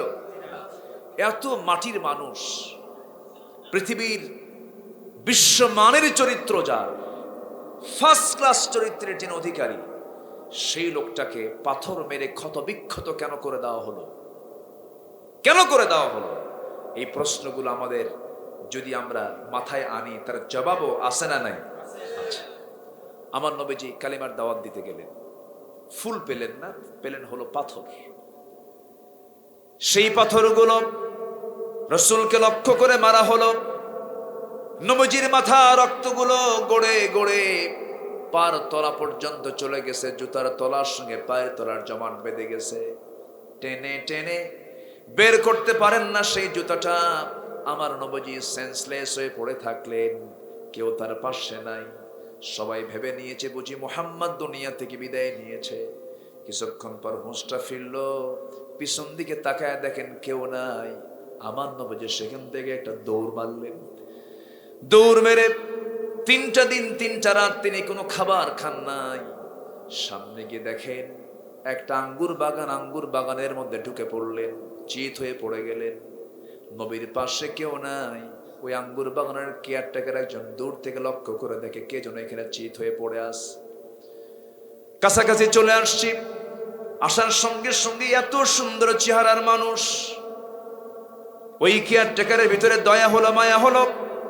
আস্তে করে তার সামনে দাঁড়িয়ে বলছে, যুবক, তোমার শরীর থেকে যে পরিমাণ রক্ত ঝরতেছে, এখনো তুমি তো মরে যাবে, রক্ত শূন্যতেই পড়ে গেছো, কোনো খাবার তোমার পেটে নাই। এই কথা বলেই ওই আঙ্গুর বাগানের কেয়ারটেকার আঙ্গুর বাগান থেকে থোকা থোকা কয়েকটা আঙ্গুর পেড়ে নিয়া হাতের মধ্যে চেপে চেপে চেপে চেপে মোটে 1 গ্লাস আঙ্গুরের রস হাতের মধ্যে নিয়ে বলছে, যুবক, এই আঙ্গুরের রস তোমাকে দিলাম, তুমি পান করো। আমার নবীজি কাপা কাপা হাতে আঙ্গুরের রসটা হাতের মধ্যে নিলেন, গ্লাসটা হাতের মধ্যে নিলেন, বিসমিল্লাহ বলে 3 ঢোকে পান করলেন। আলহামদুলিল্লাহ বলে মুস্কি হাসি মেরে যুবকের দিকে তাকায় বলছেন, যুবক, তোমার নাম তো আদ্দাস, তোমার নাম কি আদ্দাস নয়? আদ্দাস আশ্চর্য হয়ে গেল, কোনোদিন দেখা হলো না, কথা হলো না, আমার নামটা সে কেমনে বলে ফেললো। আশ্চর্য হয়ে এবার কিছু না বলে দাঁড়ায় আছে। আমার নবীজি বলছেন, আদ্দাস, কি চিন্তা করো? তোমার গ্রামের বাড়ির নাম হলো নিনোয়া, নিনোয়া নামক গ্রামে তোমার জন্ম, তাই না? এবারে বলতেছে, আমার নামটা আদ্দাস, আমার গ্রামের নামটা হলো নিনোয়া, তোমাকে কে বলে দিল? রাসূল বলছেন, তুমি যে গ্রামে জন্ম নিয়েছো সেই গ্রামেই জন্ম নিয়েছেন আল্লাহর পয়গম্বর ইউনূস আলাইহিস সালাতু ওয়াস সালাম। আদ্দাস আশ্চর্য হয়ে বলে, আমার গ্রামে একজন নবীর জন্ম, ইতিহাস, এই তথ্য তোমাকে কে জানালো? আমার নবীজি মুস্কি মুস্কি হাসি মেরে না খাওয়া চেহারা নিয়ে 3 দিন 3 রাত খাবার পান নাই, মুস্কি মুস্কি হাসি মেরে বলছে, ওরে আদ্দাস, একজন নবীর কাছে তো আর একজন নবীর খবর থাকতেই পারে। আদ্দাসের বুঝতে দেরি হলো না। আদ্দাস ছিল খ্রিস্টান। খ্রিস্টানি কায়দায় 2টা হাত নিয়ে সোজা নবীর 2 পায়ের দিকে রেখে সম্মানজনক রাসূলকে সেজদা দিয়ে ধন্য করবে। রাসূল চট করে সরে দাঁড়ালেন, শক্ত করে তার 2 হাতটা ধরে বুকের সঙ্গে বুক লাগায় দিয়ে বলছেন, আদ্দাস রে, তুইও বান্দা, আমিও বান্দা। সুবহানাল্লাহ বলবেন না? তুইও বান্দা, আমিও বান্দা। আমার কাছে ওহী আসে, তোর কাছে ওহী আসে না, এতটুকুন পার্থক্য করে। এই মস্তক কারোর সামনে সঁপিয়ে দেওয়া যাবে না। এই মস্তক একমাত্র কার সামনে সঁপিয়ে দিতে হবে? আল্লাহর সামনে দিতে হবে। আদ্দাসকে বুকের সঙ্গে জড়ায় রাখা মাত্র আদ্দাস বলে ফেললো, আশহাদু আল্লা ইলাহা ইল্লাল্লাহু ওয়াহদাহু লা শারীকা লাহু ওয়া আশহাদু আন্না মুহাম্মাদান আবদুহু ওয়া রাসূলুহু। হেদায়েতের মালিকটাকে। এখন বলুন, রাসূল কি কারো থেকে সেজদা নিয়েছেন নাকি? আজ তো উনি সেজদা নিয়েছেন নাকি? চাইতে যদি হয়, চাইবো কার কাছে? বান্দার জন্য চাওয়ার জায়গা কয়টা? আজ তো কয়টা চাওয়ার জায়গা বলেন? একটা, সেটা কে? কার কাছে চাবো আমরা? জুতার ফিতা ছিঁড়ে গেছে, আল্লাহর কাছে বলবো। ঠুনকো কোনো বিষয় আল্লাহর কাছে বলবো। এই পৃথিবীতে আপনি কোনো ব্যক্তিকে বারবার রাখবেন, সেই ব্যক্তি খেপে যাবে, রেখে যাবে। চেয়ারম্যানকে বারবার বলুন চেয়ারম্যান চেয়ারম্যান, সে খেপে যাবে। মাকে বলবেন মা মা, খেপে যাবে। আব্বাকে বলবেন আব্বা আব্বা খেপে যাবে, ভাইকে বারবার ডাকবেন ভাই ভাই খেপে যাবে। কিন্তু বান্দা যত আল্লাহকে যতবার ডাকতে পারে আমার আল্লাহ তত বান্দার প্রতি বেশি খুশি হয়ে যায়। চাইতে হবে কার কাছে? আল্লাহর কাছে। আমার বন্ধুগণ, সাইয়্যিদনা লোকমান আদর্শ পিতা কাকে বলে 13টা নসিহত করেছেন সন্তানদেরকে লক্ষ্য করে। লোকটা ছিলেন কালো, খাটো মানুষ ছিলেন, চিনত না কেউ তাকে, কিন্তু আল্লাহ তাকে নির্বাচিত করেছেন। পৃথিবীতে 3 জন কালো ব্যক্তির নাম সবচেয়ে বেশি ছিল, এর মধ্যে একজনকে বলেন লোকমান, আরো 2 জন আছে, শুনবেন তো সবাই? আগ্রহ আছে তো সবার? জোরে বলি ইনশাআল্লাহ। 1 নম্বর তিনি নসিহত করেছেন, সন্তানকে ডাক দিয়ে বলছেন ইয়া বুনাইয়া আকিমিস ইয়া বুনাইয়া লা তুশরিক বিল্লাহ ইন্নাশ শিরকা লাযুলমুন আযীম। ও আমার কলেজার টুকরা সন্তান, শিরিক করো না। কার সাথে?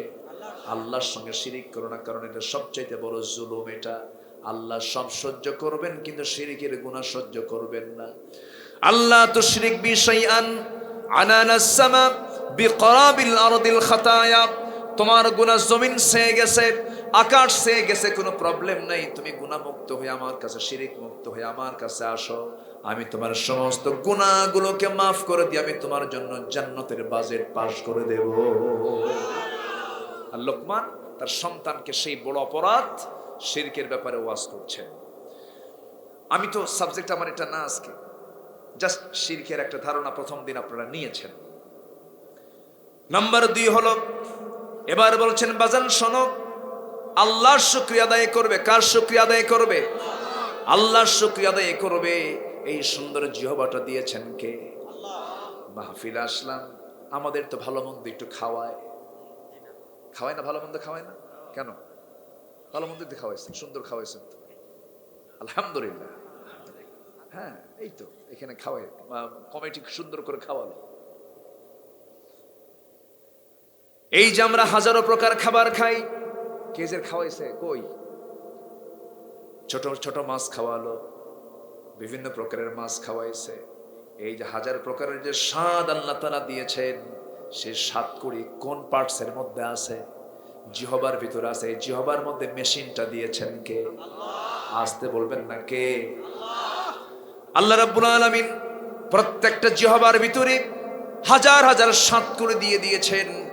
বিভিন্ন স্বাদ তুমি এই জিহ্বা দিয়ে নিবা। যখন জিহ্বার স্বাদ নিবা, আমার নামটা বলবা না, বলে ফেলবা আলহামদুলিল্লাহি রাব্বিল আলামিন। প্রশংসা কার? যিনি শুধু মানুষের রব না, সবার রব। শুধু মানুষকে খাওয়ান না, সবাইকে খাওয়ান, সবাইকে খাওয়ান। আমরা আর কি খাই? স্থলভাগের মানুষ আর কি খেতে পারে? জলভাগের দিকে চলে যান, জলভাগের প্রাণী তো সবচাইতে বেশি। একটা বড় প্রাণী আছে জলভাগে, সেই প্রাণীর নাম হলো তিমি মাছ। সেই তিমির হাড়ের ওজন হলো 600 কেজি। কয়শো কেজি? হাড়ের ওজন হলো 600 কেজি। 600 কেজি ওজনের হার্ট। একটা প্রাণীর যদি হার্টের ওজন 600 কেজি হয়, প্রতি মিনিটে 10 বার করে স্পন্দিত হয়, হার্টবিট হয়। ওই স্পন্দন যখন হয়, এই স্পন্দনের আওয়াজটা, ওই যখন তিমিটার যখন হৃদস্পন্দিত হয়, তার হার্টটা যখন নড়াচড়া করে, এই আওয়াজটা শোনা যায় 4 থেকে 5 মাইল দূর থেকে। জোরে কোন সুবহানাল্লাহ। প্রত্যেক দিন এই তিমি তার বাচ্চাকে দুধ খাওয়ায় হলো 50 থেকে 60 মণ। কে খাওয়ান? আসতে বলবেন না, কে খাওয়ান? আল্লাহ খাওয়ান। যে পিঁপড়াগুলো আমরা দেখি, পিঁপড়া নামে সূরা আছে না নাই? সূরাতুন নামল, পিঁপড়া নামে সূরা আছে। এই ছোট্ট পিঁপড়া আমার আপনার বাড়িতে মিষ্টি কোথায় আছে আপনার হয়তো খোঁজ খবর নাই। আপনি পুরুষ মানুষ, আপনি এত খোঁজ খবর রাখতে পারেন না। কিন্তু বাড়ির হয়তো মহিলারা জানেন কোথায় মিষ্টি আছে, কিন্তু আপনি তো জানেন না। কিন্তু আপনার বাড়ির সদস্যরা যতটুকু জানে, আপনি যতটুকু জানেন, তারা যদি বেশি জানে কে? পিঁপড়া। ওর নাক কোথায়? ওর নাককে আমরা দেখতে পাই, কিন্তু নাকের ঘ্রাণ ওর বেশি না আমার বেশি? পিঁপড়া ছোট, কিন্তু নাকের ঘ্রাণটা আমার চাইতে বেশি? গায়ের শক্তি কার বেশি? ভালো করে কর। পিঁপড়ার গায়ের শক্তি বেশি না আমার গায়ের শক্তি বেশি? পিঁপড়া। আমার মাথায় আমি আমার শরীরের চাইতে দ্বিগুণ ওজন নিতে পারবো, আর পিঁপড়া তার মাথায় তার শরীরের চাইতে 40 গুণ বেশি ওজনওয়ালা জিনিস নিতে পারে। জোরে বলে সুবহানাল্লাহ। পিঁপড়া আল্লাহ তাআলা এমনি নাম দেননি একটা সূরার, অনেক রহস্য আছে, অনেক কথা আছে। এক রাত তো সব দিকে তার যেতে পারবো না, একটা লাইনে শেষ করে দিব আমি। জোরে বলি ইনশাআল্লাহ। আজকে ঘড়ি এত ঘুরতেছে কেন? খুব দ্রুত চলে যাচ্ছে সময়, বুঝলাম না। ঘুরুক। জোরে বলি ইনশাআল্লাহ। আমার বন্ধুগণ, আবার আরেকটা প্রাণী আছে যে প্রাণীটার নাকের ঘ্রাণ মানুষের চাইতে 28,000 গুণ বেশি। কুকুর। সকল প্রাণী কে চালান? আসতে বলবেন না, কে চালান? আমার আল্লাহ শুধু আলহামদুলিল্লাহি রাব্বিল মুসলিমিন না, আলহামদুলিল্লাহি রাব্বিল আলামিন। সবাইকে তিনি দেখেন। একটা পাখি আছে, বাবুই পাখি। কোন গাছে বাসা বাঁধে? তাল গাছ মজবুত। এই জ্ঞানটা বাবুই পাখি কে দিয়েছে বলেন? আল্লাহ দিয়েছেন। কি সুন্দর তার বাসা। এখন তো সেই তাল গাছগুলো হেরে গেছে। এই যে বিশাল বড় বড় তাল গাছ, তাল গাছের আগায় বাবুই পাখি বাসা বাঁধে। এত সুন্দর বাসা প্রস্তুত করে রেখেছে। পৃথিবীর সমস্ত আর্কিটেক্ট, ইঞ্জিনিয়ার সব এক জায়গায় করেন। বাবুই পাখি যে বাসাটা বানিয়েছে, এমন সুন্দর বাসা পৃথিবীর কিয়ামত পর্যন্ত কোনো ইঞ্জিনিয়ার বানাতে পারবে না। বাবুই পাখিকে এই জ্ঞান কে দিয়েছে? বাবুই পাখির ওজন কত? 2 কেজি? ওজনই তো নাই। ছোট্ট একটা প্রাণী বাবুই পাখি। ওর লাইফ স্টাইলটা দেখেন। আমরা হয়তো এই দেশ থেকে অন্য দেশে বেড়াতে যাব, অথবা ঢাকা থেকে চিটাগাং যাব, অথবা রাজশাহীতে যাব, বিমানে চড়তে হবে। কিন্তু কালীগঞ্জে আপনার বাড়ি, বিমানে চড়ার জন্য কোথায় যেতে হবে? এয়ারপোর্টে যেতে হবে। এখান থেকে রিক্সায় হোক, ভ্যানে হোক, গাড়িতে হোক, পায়ে হেঁটে হোক, এরপরে সেই এয়ারপোর্টে যেতে হবে, টিকিট কাটতে হবে, কত ঝামেলা, ইমিগ্রেশন ক্রস করতে হবে। কিন্তু আল্লাহ তাআলা বাবুই পাখির জীবন যাত্রা লাইফ স্টাইলটা কত উন্নত করেছেন। সে কোনোদিন স্থলভাগেও চড়ে না, জলভাগেও চড়ে না, সবসময় সে আকাশ পথে চলে। জোরে বলে সুবহানাল্লাহ। বাবুই পাখি কোন পথে চলে? আকাশ পথে। ওর টাইম নাই জলভাগেও যার দরকার নাই, স্থলভাগেও যার দরকার নাই, আমি আকাশে উড়ব। জোরে বলেন সুবহানাল্লাহ। ওর এয়ারপোর্ট কই? এই তো তাল গাছেও না। ওর এয়ারপোর্ট হচ্ছে একদম ঘরের দরজায়। ঘরের দরজায় সে ল্যান্ডিং করে। আবার যখন সে ফ্লাই করবে, জাস্ট শুধু ঘর থেকে বের হয়ে সামনে ওড়ার আগ দিয়ে ব্রেনে একটা সেট আপ দেবে। মোটর দানার মতো ব্রেন, মোটর দানা, ছোট্ট একটা মোটর দানার চেয়েও ছোট এরকম একটা ব্রেনে সে সেট আপ দিয়ে দেয়। ব্যাস বিসমিল্লাহ বলে আল্লাহর জিকির করতে করতে বের হয়ে গেল খাবারের সন্ধানে। সকাল সন্ধ্যা জিকির করতে করতে খাবারগুলো নিয়ে চলে আসলো। আবার সকালবেলা শূন্য পেটে বের হয়ে গেল। ওর খাদ্য গুদামও নাই, টেনশনও নাই। আর বান্দার খাদ্য গুদামও আছে, খাদ্যের সংকটও আছে। ঠিক কিনা? যত সমস্যা কার মধ্যে? বলেন কার মধ্যে? মানুষের মধ্যে। কোন প্রাণীর খাদ্য গুদাম লাগে না, মানুষের খাদ্য গুদাম লাগে। এরপরও খাদ্যের সংকট আছে না নাই? আসলে কি খাদ্যের সংকট না বন্টনের সংকট? বলেন খাদ্যের সংকট না বন্টনের সংকট? বন্টনের সংকট। রাগ করতেছেন?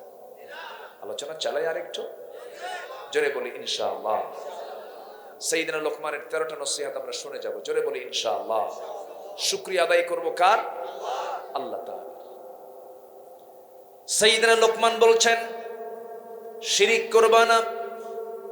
নাম্বার 2 হলো সর্বদা আল্লাহর শুকরিয়া আদায় করবে, আল্লাহর জিকির করবে, আল্লাহর কৃতজ্ঞতা প্রকাশ করবে, আলহামদুলিল্লাহ বলবে, আল্লাহু আকবার বলবে, সুবহানাল্লাহ বলবে।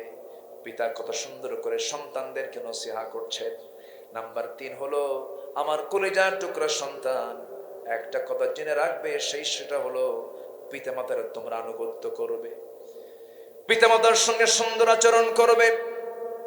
ওই পিতামাতা তোমার জন্য কত কষ্ট করেছেন, 2টা বছর ফি আমাইন আনিশকুরুলি ওয়া লিওয়ালিদাইক ইলাইয়াল মাসির। এবার তিনি বলছেন তোমরা আল্লাহর শুকরিয়া আদায় করার পরে পিতামাতার শুকরিয়া আদায় করবে, তাদের আনুগত্য করবে। এরপরে কিন্তু তোমার বাপ মা যদি শিরকের দিকে তোমাকে যদি যেতে বলে, শিরিক দেওয়া শুরু করেছেন প্রথমে, এরপরে বলছেন শোনো, সেই তোমার আব্বা যদি তোমার আম্মা যদি শিরকের দিকে যদি ধাবিত হতে বলে, সেই সময়ে কিন্তু সেই কথা মানা যাবে মানা যাবে। একজন নবীর বাপ মুশরিক ছিল, যে নিজে মূর্তি বানাতো, সেই নবীর নাম কি? সব জানে, বলি আলহামদুলিল্লাহ। সাইয়েদনা ইব্রাহিম আলাইহিস সালাতু ওয়াস সালাম, তার বাপ কি বানাতো? মূর্তি বানাতো। মানে রব বানায় আর রব বেচত, মানে এমন রব আবার বেচে খায়। এমন রব আর কি করে খায়? বেচে খায়। একদিন মূর্তি বানায়া ঝুড়িতে তুলবে, ঝুড়িতে তুলে নিয়ে বাজারে বিক্রি করবে। বা সন্তানকে ডেকে বলছে, ইব্রাহিম আমি বাজারে গেলাম, মূর্তিগুলো তুমি নিয়ে আসো। ওনার তো রাগ উঠছে, জানা আমি নিয়ে আসতেছি। সবগুলো মূর্তির মাথা ভাঙছে, মাথা ভেঙে ঝুড়িতে তুলে নিয়ে আসতেছে। সামনে বাজারে বাবার সামনে ঝুড়িটা রাখা মাত্র দেখে যে একটার মাথাও নাই। বলতেছে, বাজান তুমি এটা কি করলা? কাব্বা আমার তো কোনো দোষ নাই। তোলা মাত্রই মাথায় ওদের মধ্যে গৃহযুদ্ধ শুরু হয়ে গেছে। বাপ তো মনে মনে ভাবতেছে, ও তো মাইট দিয়ে দিল আমারে। বাবার কি বলবে? বাপ তো বুঝতেছে যে আমি এটার উত্তর দিতে পারবো না, উত্তর দিলে আমার সন্তান আমার ধরে ফেলবে, ওরা মারামারি করবে, এই শক্তি আছে নাকি? তখন তো আমার ছেলে বলবে যে শক্তি নাই, তোর পিছনে তুমি ঘুরো কেন? ঠিক কিনা? উত্তরও খুঁজে পাচ্ছে না, বলবে কি? আমার বাপ করলেন কি আর আমরা করি কি? আল্লামা ইকবাল আফসোস করে বলছেন, উनको तहजीब ने हर बंद से आजाद किया, लाके काबे से सनम खाने में आबाद किया। নব্য যুগের সভ্যতা মোহে কেটে ফেললে সব বাঁধন, মসজিদ ছেড়ে মন্দিরে গিয়া বাসা বেঁধেছো হায় এখন। আমার বন্ধুগণ, বিশেষ করে যুবকদেরকে বলি, ওই সমস্ত নেতার পিছনে দৌড়ায়ও না যারা তোমাকে নামাজের কথা বলে না, যারা তোমার হাতে মদের বোতল তুলে দেয়, নারী তুলে দেয়, গাঁজা তুলে দেয়, ইয়াবা তুলে দেয়, নামাজের কথা বলে না। ওদের নেতৃত্বের মুখে আমরা জুতা মারি, থুতু মারি। রাজি আছেন কারা কারা? হাত তুলে দেখা।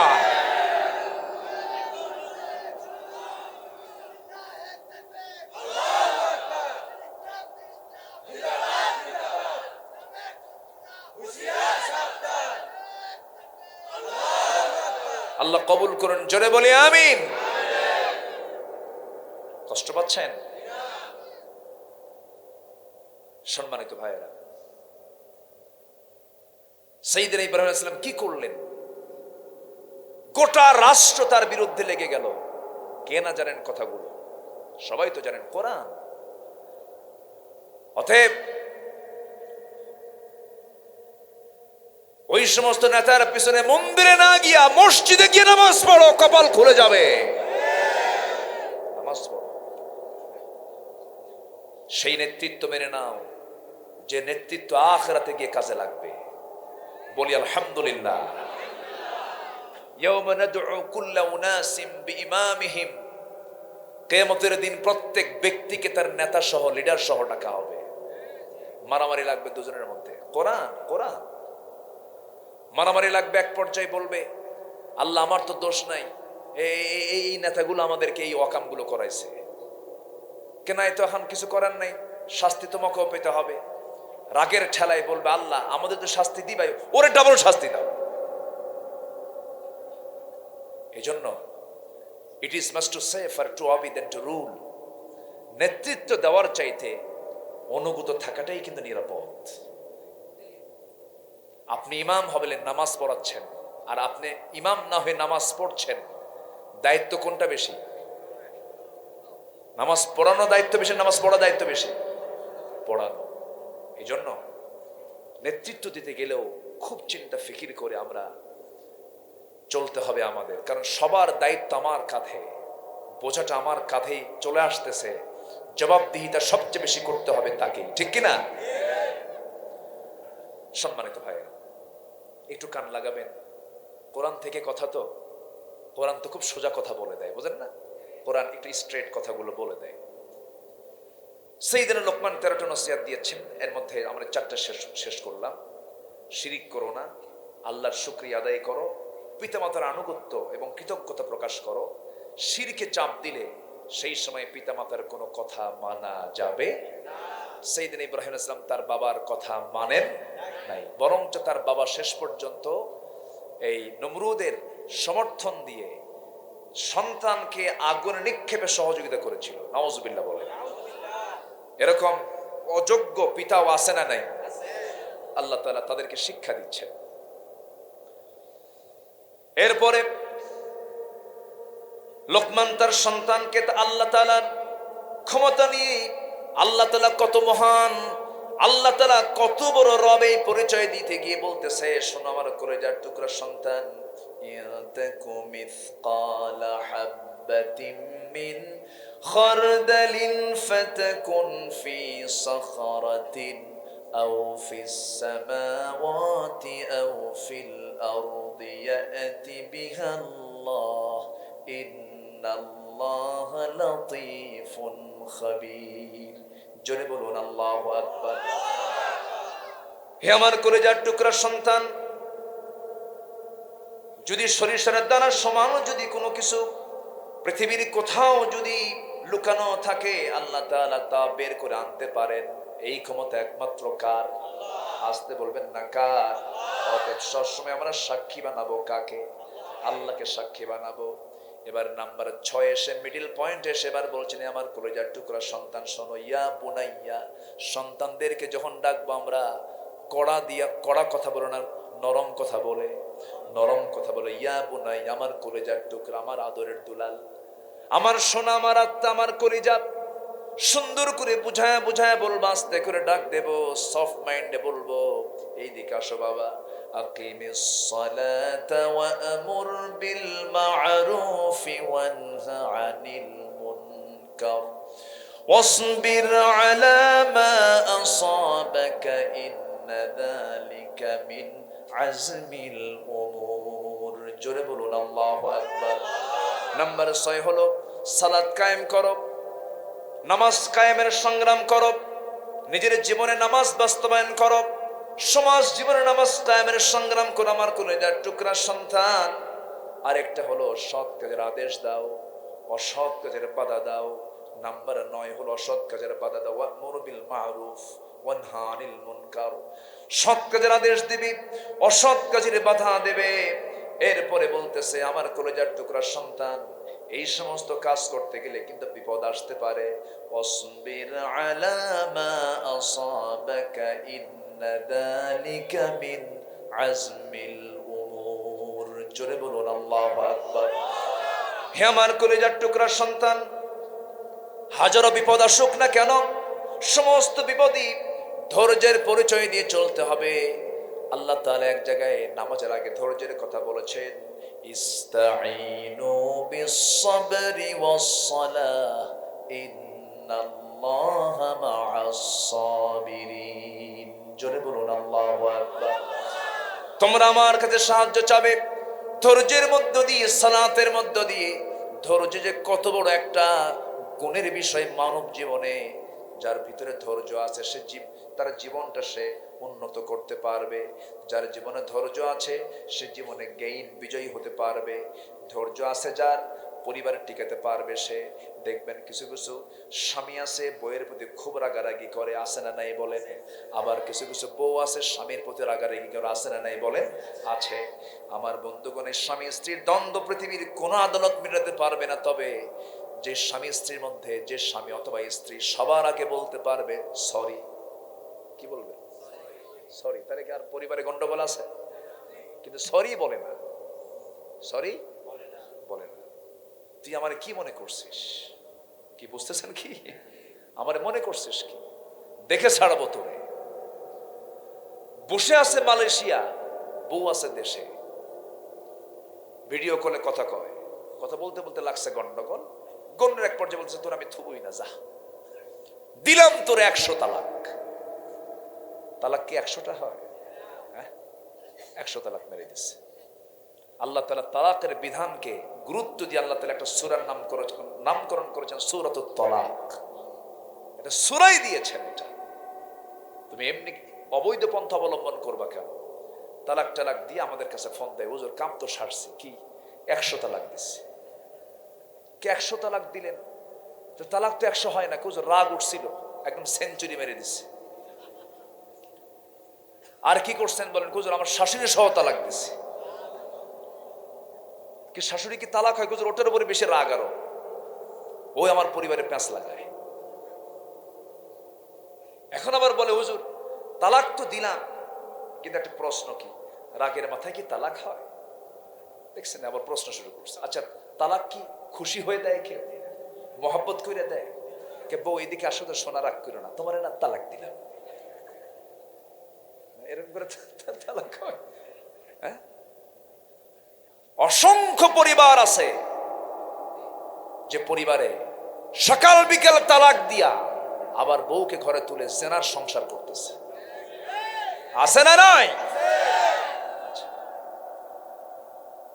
এটা কিসের কারণ? রাগ। কিসের কারণ বলেন? রেগে যাব, হেরে যাব, রেগে যাব, হেরে যাব। অসবির, সবর, সবর, সবর। সম্মানিত ভাইয়েরা, যে ব্যক্তি ধৈর্যশীল, আল্লাহ নিজে বলছেন আমি তার সাথে, আমি নিজে আল্লাহ আছি। আপনার ক্ষমতা আছে, আপনি তাকে পানিশমেন্ট দিতে পারবেন। আপনার ক্ষমতা আছে, আপনি প্রতিশোধ নিতে পারবেন, কিন্তু প্রতিশোধ নিলেন না, মাফ করে দিলেন, আপনি সবচাইতে বড় বীর বাহাদুর। আল্লাহু আকবার। প্রতিশোধ নিবেন, মজা পাবেন কিছুক্ষণ, আর মাফ করে দিবেন, মজা পাবেন সারা জীবন। ধৈর্য, ক্ষমা করবো আমরা, জোরে বলি ইনশাআল্লাহ। কি করবো আমরা? কি করব? ক্ষমা। কিন্তু আমাদের সমাজে কি চলে? ক্ষমার নীতি না প্রতিশোধ? খাইয়া ফেলাম। কি করব? খাইয়া ফেলাম না, আমরা ক্ষমা করব, আল্লাহ আমাকে ক্ষমা করবেন, জোরে বলি ইনশাআল্লাহ। আমার মধ্যে ক্ষমা করার যোগ্যতা থাকবে, আল্লাহ আমার প্রতি দয়াদ্র হবেন, আমাকে মাফ করে দিবেন। আমি কড়া হব, আমি শক্ত হব, আল্লাহ আমার প্রতি শক্ত হয়ে যাবে। ইরহাম তুরহাম, ইরহাম তুরহাম। রহম দিল হও, আল্লাহ তোমার প্রতি রহম দিল হবে, জোরে বলি সুবহানাল্লাহ। বিপদে ধৈর্য, বিপদে ধৈর্য। আমার বন্ধুগণ, এরপরে বলছেন আমার কলিজার টুকরা সন্তান, নাম্বার 10 হলো কোন মানুষকে অবহেলা করবে না, কোন মানুষকে আন্ডার এস্টিমেট করবে না। কারণ আল্লাহ তাআলা আদম সন্তানকে খুব সম্মান দিয়েছেন। ওয়ালাকাদ কাররামনা বানি আদম ওয়ালা তুসাইর খাদ্দাকা লিন-নাস ওয়ালা তামশি ফিল আরদি মারহা। কোন মানুষকে এড়িয়ে যাবে না, আন্ডার এস্টিমেট করবে না, সম্মান দিয়ে কথা বলবে, ছোটদেরকে স্নেহ দিবে, বড়দেরকে সম্মান করবে। কার কথা? আসতে বলবেন না, কার কথা? আসেন দোয়া করে দিই। ওই যে দু একজন করে উঠে যায়, হ্যাঁ,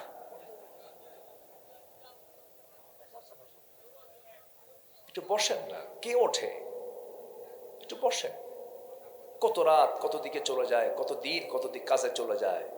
এই তো আর মিনিট 10-15 না হয় আলোচনা করব, একটু বসেন। 12টা পার হয়েছে, আমি দেখছি, চূড়ান্ত টাইম হয়েছে, আমি দেখছি এটা। কিন্তু আলোচনা শুরু হয়েছে নাহমাদুহু দিয়ে, শেষ হবে কি দিয়া? দোয়া দিয়ে, মোনাজাত দিয়ে আমরা শেষ করব। শেষটা আমরা ফিনিশিং দিয়ে যাব না ইনশাআল্লাহ? জোরে বলি ইনশাআল্লাহ। একটু বসেন, ধৈর্য। আমি ধৈর্যের কথা বলতে বলতে মানলেন দৌড়, এটা আবার কেমন ধৈর্য? একটু বসেন না, বুঝতে পারছি। এরপরেও তো চাপ না দিলে তো সমস্যা। আমি তো বুঝি না 12টা বাজলে কি হয় বুঝি না, কিন্তু এরপরে তো একটু চাপ দিতে হয়। একটু বসেন। তাহলে মানুষকে কখনো আন্ডার এস্টিমেট করা যাবে না, এড়িয়ে যাওয়া যাবে না। সবাইকে দাম দিতে বলেছেন কে? আল্লাহ তাআলা। নম্বর 11 হলো লোকমান তার সন্তানদেরকে বলছেন, বাজান শোনো, ওয়ালা তামশি ফিল আরদি মারাহা, রাস্তায় যখন চলতে যাবে অহংকার করে, অহংকারের পোশাক পরে, তোমার চেহারায়, তোমার আচরণে, তোমার চলাফেরায় যেন অহংকার প্রদর্শিত না হয়, এমন ভাবে রাস্তায় চলবে।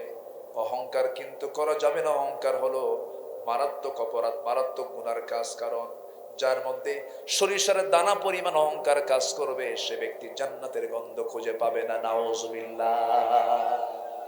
অহংকার করা যাবে না। আমার বন্ধুগণ, ক্ষমতার অহংকার আছে না নাই? টাকার অহংকার, চেহারার অহংকার। এটা চেহারা সুন্দর হলে রাস্তায় যখন হাঁটে বুঝায় আমি একখান মাল। তুমি কোনোই মাল না, কিচ্ছু না। তুমি শুধু একটু লুজ মোশন হতে হবে। এটা ডায়রিয়া শুরু হলে ওই 7-8 বার একটু বাথরুমে আসা যাওয়া করলে পরে কোনটা বউ আর কোনটা মা চিনতে পারবে না, ঠিক কিনা? এই জন্য চেহারার বড়াই করা যাবে না, সম্পদের বড়াই করা যাবে না, এরপর ক্ষমতার বড়াই করা যাবে না। ক্ষমতা চিরকাল থাকে না। ক্ষমতা চিরকাল থাকে? ফেরাউন কি এখন আছে? ফেরাউন নাই, মরা ফেরাউন নাই, কিন্তু তাজা ফেরাউন আছে না নাই? যারা সমাজের মানুষের প্রতি জুলুম করে, অত্যাচার করে, তারাই হলো এই সমাজের তাজা ফেরাউন, তাজা নমরুদ, ঠিক কিনা? মরা ফেরাউন তো মরিয়ে গেছে, তাজা ফেরাউন নাই। এরপর নাম্বার 12, ওয়াকসিদ ফি মাশিক, চাল চলনে ভারসাম্য। চাল চলনটা যেন ভারসাম্য হয়, সুন্দর করে চলবে। তোমার চাল চলন যেন উচ্ছৃঙ্খল না হয়, চলাফেরা যেন খারাপ না হয়। আজকে কাপল ব্লক তৈরি করে ফ্যামিলিতে, আজকে শেষ করে দিচ্ছে সবগুলো। টিকটক, কাপল ব্লক, সমাজ ব্যবস্থা আজকে ধ্বংস করে দিচ্ছে। পরিবারকে সামলান, সামলান পরিবারকে। আপনার পরিবার আপনাকে জাহান্নামে নিয়ে যাবে। আপনার মেয়ে পর্দা করবেন, আপনি দায়ুস হয়ে জাহান্নামে চলে যাবেন। অনেক স্বামী আছে নিজের বউকে অর্ধলগ্ন করে তার ছবিটা ফেসবুকে দিয়া লেখে, প্রিয় বন্ধুরা আসুন আমার বউটাকে সবাই মিলে জামাতের সাথে দেখি। যেরকম নাউজুবিল্লাহ। বউ কি পাবলিক না পার্সোনাল? তো পাবলিক করেন কেন? বউ কি সবাই দেখবে? বউ দেখবে কয়জন? একজন। আজকে পাপ দেখতে দেখতে আমাদের পাপও পাপ মনে হয় না। ওই ট্যানারির পাশে মেয়েকে দিয়েছে বিয়া, তো মেয়েকে উঠায় নিয়ে গেছে বরপক্ষ, গন্ধে বলতেছে বাবা আমি আর এখানে থাকবে না, তাড়াতাড়ি আমার নিয়ে যাও। কেন মা? যে গন্ধ, কে বাবা মা বিয়ে হয়েছে নতুন, একটু থাকো কয়েকটা দিন। সপ্তাহ 2 থাকার পর বাপ ফোন দিছে, বাবা আমি তোমাকে আজকে নেওয়ার জন্য যাচ্ছি, মা তুমি রেডি হও। কে বাবা আমি যাব না, এই গন্ধ এখন খুব ভালো লাগে আমার কাছে। আজকে সুদ আছে না নাই? মনে কালীগঞ্জে সুদ টুদ নাই? সুদ আছে? সুদ খার দোয়া কর, দোয়া আছে। আচ্ছা সুদ খাওয়া মুসল্লি আছে না? নামাজি সুদখোর আছে না নাই? হাজি সুদখোর, হাজি সুদখোর আছে। তাহলে হজ করে আসলে যদি আলহাজ হয়, সুদ খেলে সুদখোর বলা যায় না? তার নাম লিখবেন আলহাজ বিশিষ্ট সুদখোর অমক। কি ঠিক কিনা? কিন্তু ওই লোক কি লিখতে দিবে? দেবে লিখতে? কে হজি লাখ সুদখোর লিখবি কেন? মানে ও নিজেও জানে এটা অকাম,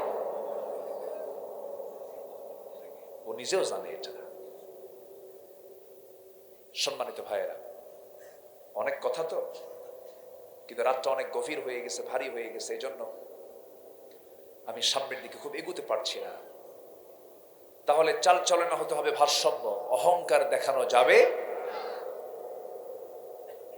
কথা যখন বলবো আমরা সাইয়েদনা লোকমান তার সন্তানকে বলছেন, বাজান কোনদিন কথা বড় আওয়াজে বলবা না, উচ্ছৃঙ্খল করে বলবা না, বাবার সামনে কথা নরম করে বলবা। বাপ মা যখন বুড়ো হয়ে যান তখন শিশু হয়ে যান।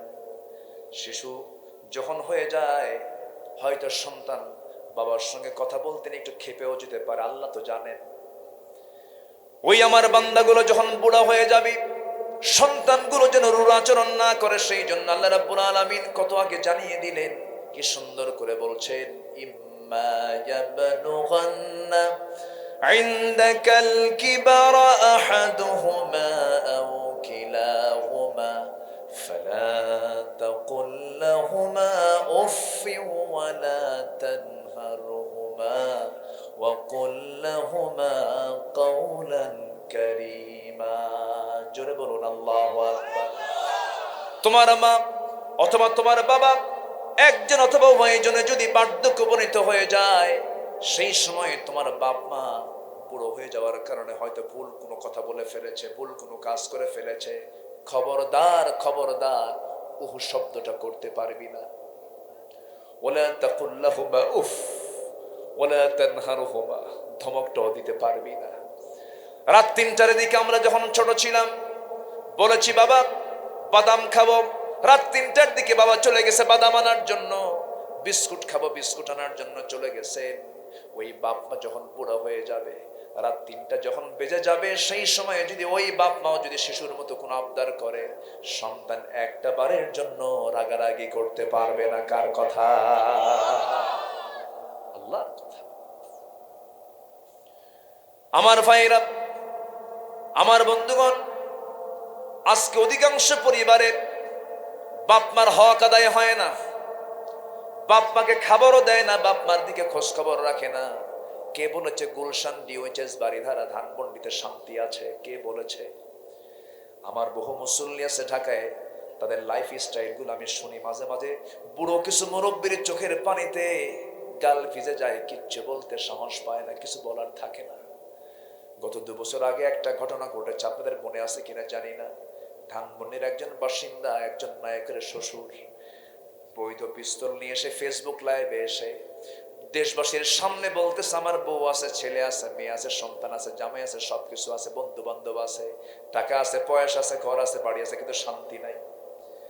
শেষ পর্যন্ত ফেসবুক লাইভে এসে গুলি নিজের মাথায় চালায়া বৈধ পিস্তল দিয়ে আত্মহত্যা করে দুনিয়া থেকে বিদায় হলো। এখন প্রশ্ন হলো, তারা দুনিয়ার সবকিছু ছিল কিন্তু একটা ছিল, আসলে শান্তি ছিল না। শান্তি না থাকার কারণ হলো সেই পরিবারের সবকিছু ছিল কিন্তু কোরআন ছিল না, ইসলাম ছিল না। ঠিক কিনা? ইসলাম ছিল না। কষ্ট পাচ্ছে? সন্তানকে নসিহত না করলে এরকম তো হবে। সন্তানকে এই 13টা নসিহত আমরা শিখাবো, জোরে বলি ইনশাআল্লাহ। মুরব্বীদের সঙ্গে সন্তান যখন কথা বলবে, উঁচু গলায় না নিচু গলায়? নিচু গলায়। কোন সন্তান যদি বাবার সামনে চোখ রাঙ্গায় কথা বলে, উঁচু গলায় কথা বলে, ঈমান শেষ হয়ে যাবে তার। ওয়াইন আমারাকা, তোমার বাপ মা যদি তোমাকে বাড়ি থেকে বের করে দেয়, একটা আওয়াজ করতে পারবা না, একটা আওয়াজ করতে পারবা না। তোমার বাপ মা তোমাকে বাড়ি থেকে বের করে দিয়েছে, তাও কোনো কথা বলা যাবে না। আমার নবী যে সব বিচার নিতেন, কিন্তু কোন সন্তান যদি এসে বলতো আমার আব্বা আমার আম্মা এই সমস্যা, রাসূল বলতেন নট এলাউড, যাও। এই ফাংশনের কোনো বিচার আমার কাছে নাই। বাপ মা বাপ মাই, কিন্তু বাপ মাকেও বাপ মার মতো কি, বাপ মাকে বাপ মার মতো হতে হবে, বাপ মা বাপ মার মতো হতে হবে। সন্তান কেন আদর শিখবে না, কেন আদব শিখবে না, আদর কেন শিখবে না? বৃদ্ধাশ্রমে, এই গাজীপুরে বৃদ্ধাশ্রম আছে, কিন্তু আপনি খোঁজ নিয়ে দেখবেন, আল্লাহর কসম করে বললাম, আমি চ্যালেঞ্জ দিচ্ছি, কোন বুড়া বাপ মাকে দেখতে পাবেন না যে তাদের সন্তান কেউ আলেম হয়েছে। ওই বৃদ্ধাশ্রমে তারাই আশ্রয় নিয়েছে যাদের সন্তানগুলো কোরআন শিক্ষা দেয় না, হাদিস শিক্ষা দেয় না। এটাই মূল কারণ।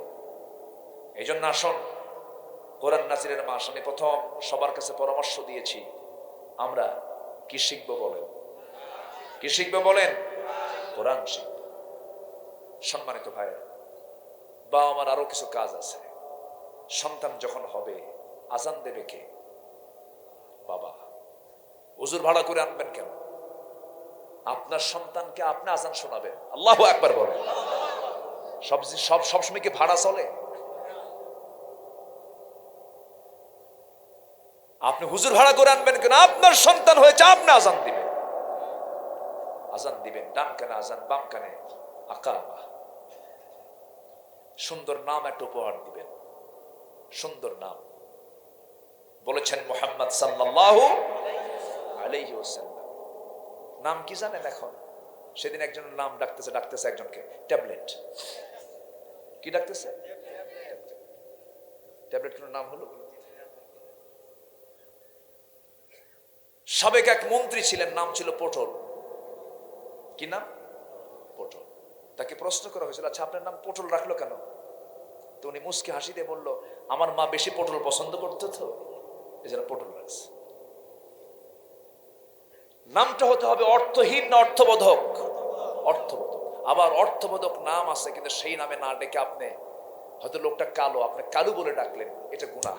এটা কি? গুনাহ। সুন্দর নামে ডাকতে বলেছেন মুহাম্মদ সাল্লাল্লাহু আলাইহি ওয়াসাল্লাম। এরপর সন্তানের আকিকা দেওয়া। কি দেওয়া বলেন তো? আকিকা। কোন দিনে? সপ্তম দিনে। জাস্ট যেদিন জন্ম নিয়েছে একদিন, সেদিন থেকে শুরু করে নিয়ে সোমবারে জন্ম, সোম, মঙ্গল, বুধ, বৃহস্পতি, শুক্র, শনি, রবি, রবিবারে আকিকা কমপ্লিট করে ফেলবে। এই আকিকা পিতামাতার উপরে দায়িত্ব কে দিয়েছেন? আসতে বলবেন না, কে দিয়েছেন? এরপর সন্তানকে ধীরে ধীরে যে ভাষাগুলো শিখাবে, প্রথম ভাষা শিখাবে হলো লা ইলাহা ইল্লাল্লাহ। প্রথম ভাষা শিখাবে কার নাম? আসতে বলবেন না, কার নাম? আল্লাহ। কষ্ট দিয়ে ফেললাম মনে হয় নাকি? সবাই কি ফজর পড়বেন? ফজরের সময় শয়তান ওয়াজ করতে আসে, গিট কটা দেয়, সে গিট কি ছুটাইছি আমরা? ওয়াজ আছে না? আছে কিনা? ওয়াজ তো বহু আছে এখনো পড়ে, কিন্তু আজকে ঘড়িটা এত ঘুরলো কেন বুঝলাম না। এত দ্রুত চলে গেল কেমনে? চলুক আলোচনা, চলুক।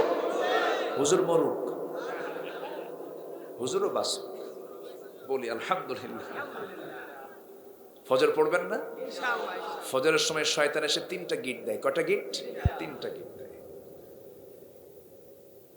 আর বলে আলাইকা লাইলুন তাবিল, তোমার জন্য রাতটা অনেক লম্বা, ঘুমাও ঘুমাও। সেই সময় 3 গিট ছুটানোর জন্য যদি কোনো বান্দা যদি মনে করে আসসালাতু খায়রুম মিনান নাওম, এই কথা মনে করে যদি বিছানা থেকে পিঠটা সরায়া যদি একটু বসে যায়, একটা গিট সঙ্গে সঙ্গে খুলে যায়। ওযু যখন বানায় আরেকটা গিট ছুটে যায়। ওই বান্দা যখন হেঁটে হেঁটে মসজিদের দিকে চলে যায়, আরেকটা গেট ছুটে চলে গেল। ওই যে শয়তান সেখান থেকে বিদায় নিল, সারা দিন ওই বান্দার কাছে শয়তান আর সুবিধা করতে পারে না। যেরকম সুবহানাল্লাহ। 5 ওয়াক্ত নামাজ পড়বেন কারা কারা? জোরে বলি ইয়া আল্লাহ, ইয়া আল্লাহ। আমাদেরকে 5 ওয়াক্ত সালাত আদায় করার তৌফিক তুমি আল্লাহ দিয়া দাও। জোরে বলি আমিন, আরো জোরে আমিন। সম্মানিত ভাইয়েরা, তাহলে রমজান মাসে আমরা কি শিখবো? আর ফজরের সময় আমরা কয় গিট ছুটাবো?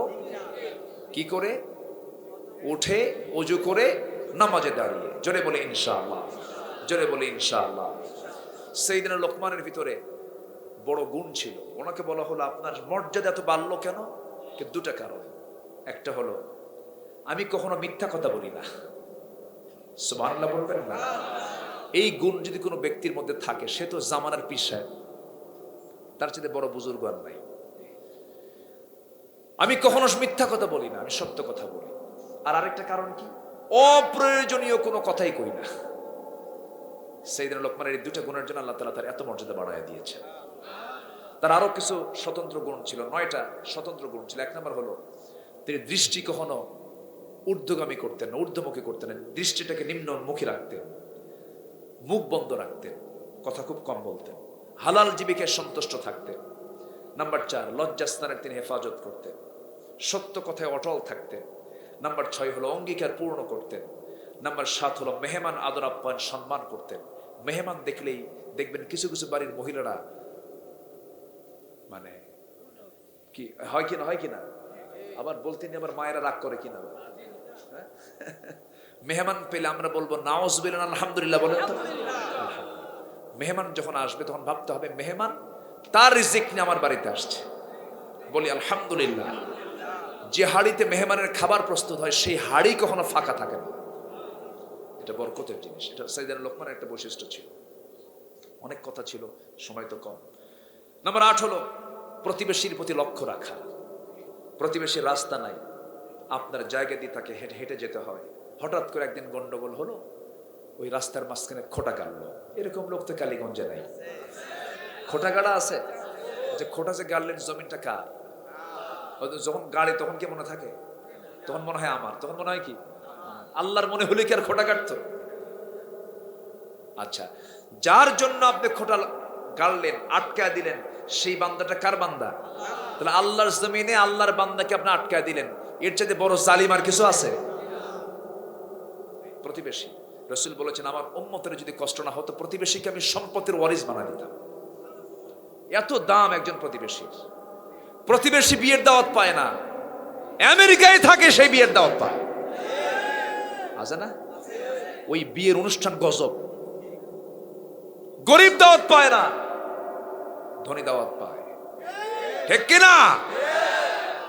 কিন্তু আপনি যখন মরে যাবেন, আপনার যখন মৃত্যু হবে, আপনার কবর খনন করার জন্য আমেরিকা থেকে ওই ধনী আত্মীয় আসবে না, ওই গরিব আত্মীয় কোদাল নিয়ে আপনার কবর খনন করবে।